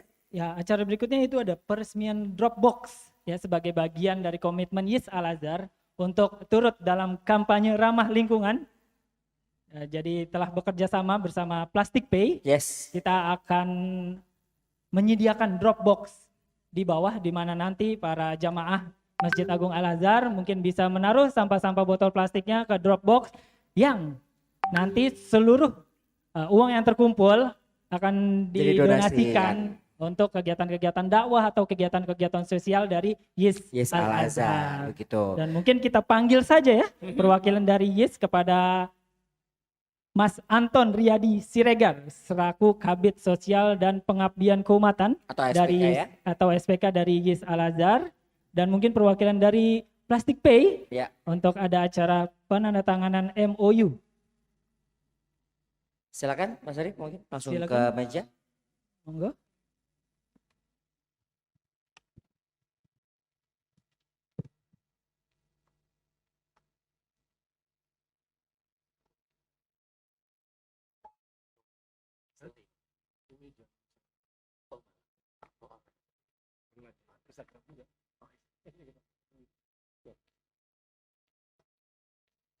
Nanti mungkin di akhir closing statement sedikit Ustaz dari masing-masing narasumber.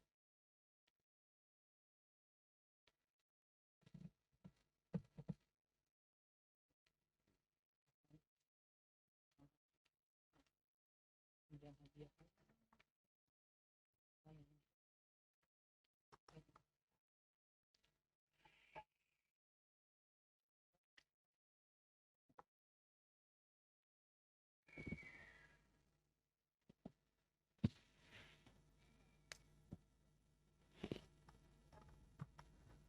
Jangan lupa sekali lagi diingatkan kepada para peserta, baik peserta yang mengikuti di rumah maupun yang hadir secara offline untuk ikut campaign Sampahku Ibadahku.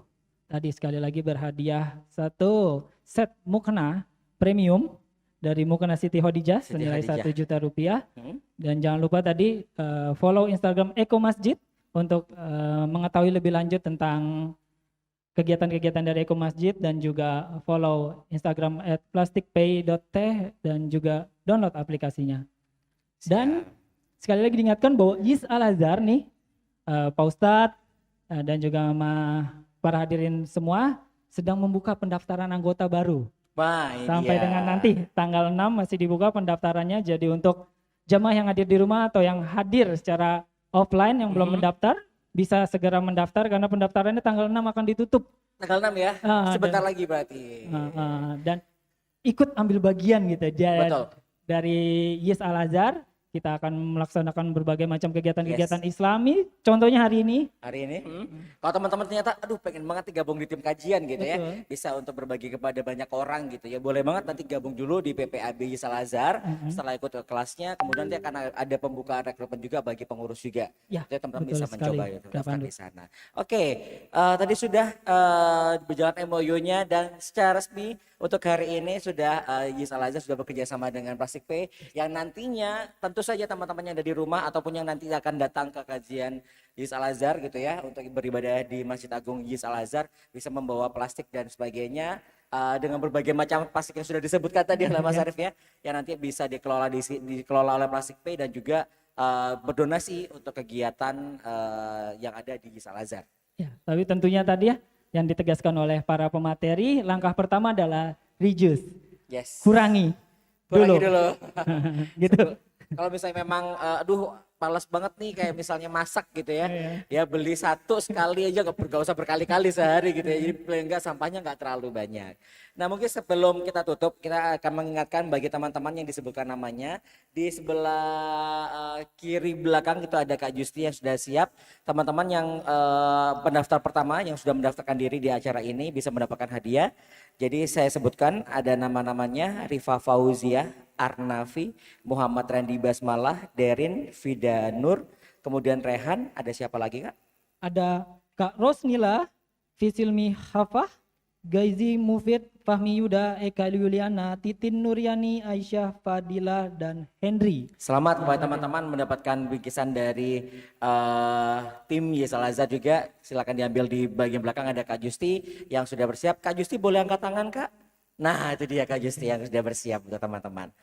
Oke, sekarang kita juga ingin memanggil juga 3 penanya yang Betul tadi sekali. sudah memberikan pertanyaannya luar biasa sekali. Silakan maju ke depan teman-teman yang tadi bertanya, akan ada bingkisan juga yang akan diberikan dari panitia. Kebetulan cuma 3 ya hari ini tadi yang bertanya. Ada 3 nih kebetulan. Jadi semua menjadi pemenang. Mungkin Yes. bisa maju ke depan. gitu, Silakan. Bang, untuk silakan. menerima hadiah. Ah, Mungkin perwakilan dari teman kajian untuk menyerahkan. Mungkin nanti satu dari teman kajian, satu dari Ustadz, dan satu dari Mas Arif. Mas Arif. Mau ke nasi di kajian. Waduh, tidak usah maju semua. Di sini, di kamera, depan kamera. Itu kamera di situ.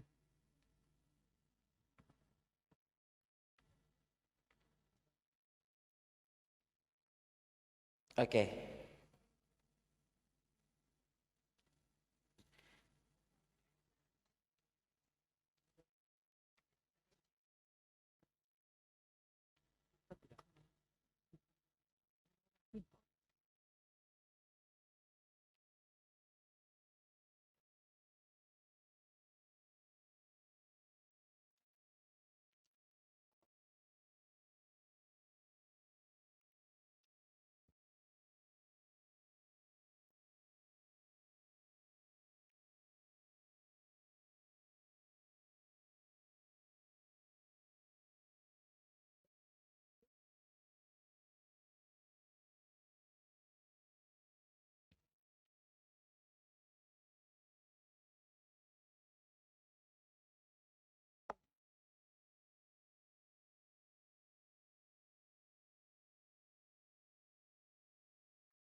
Baik, selamat kepada teman-teman yang sudah mendapatkan hadiah karena pertanyaannya. Mungkin Ustadz dan juga Bang Arif boleh ke depan juga karena ada beberapa bingkisan yang akan diberikan kepada Ustadz dan juga Mas Arif. Silakan teman-teman. Foto dulu, oke.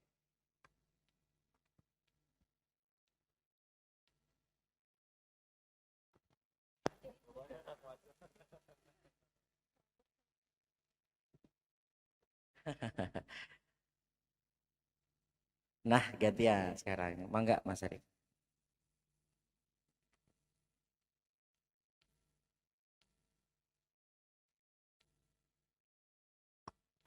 Diserahkan langsung oleh Kak Dinda selaku Kadif kajian ya.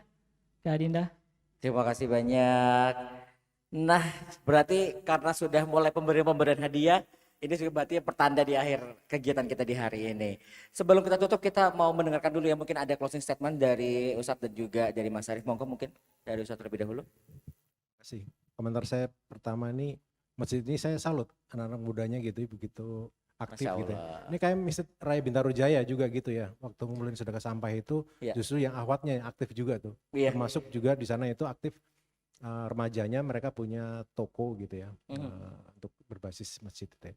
Itu pertama. Yang kedua untuk mengenai tadi itu paparan saya itu bahwa sampah ini itu dari fatwa MUI itu memang diharamkan ya, membuang sampah yang masih bisa berguna, yang membuat ekosistem rusak ya.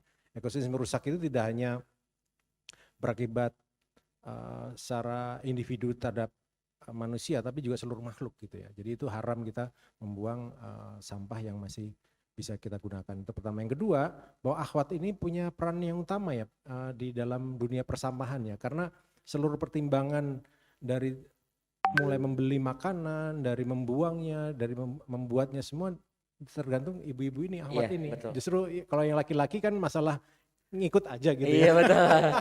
Jadi sebenarnya berperan nih akhwat ini bagaimana membeli makanan tanpa sampah atau yang minimal sedikit lah sampahnya begitu. Dan jangan membuang sampah itu gitu ya. Kalau membuang kasihlah pada ayam gitu ya. Betul. Atau pada binatang yang lain sehingga tidak mubazir. Betul, jadi tetap berguna ya Ustadz ya. Ya. Terima kasih banyak Ustadz. Silakan Mas Arif. Baik, kalau dari kami, pertama kami tadi mengucapkan terima kasih terlebih dahulu sudah diberikan kesempatan. Yang kedua, kami kembali, jadi apapun kegiatannya, apapun inovasinya, kalau dari kitanya sendiri yang tidak mau tergerak, dari diri kita sendiri yang tidak mau memulainya, akan percuma. Karena ini kan hanya sebuah infrastruktur lah, sebuah cara bagi kita untuk kita mulai bertanggung jawab.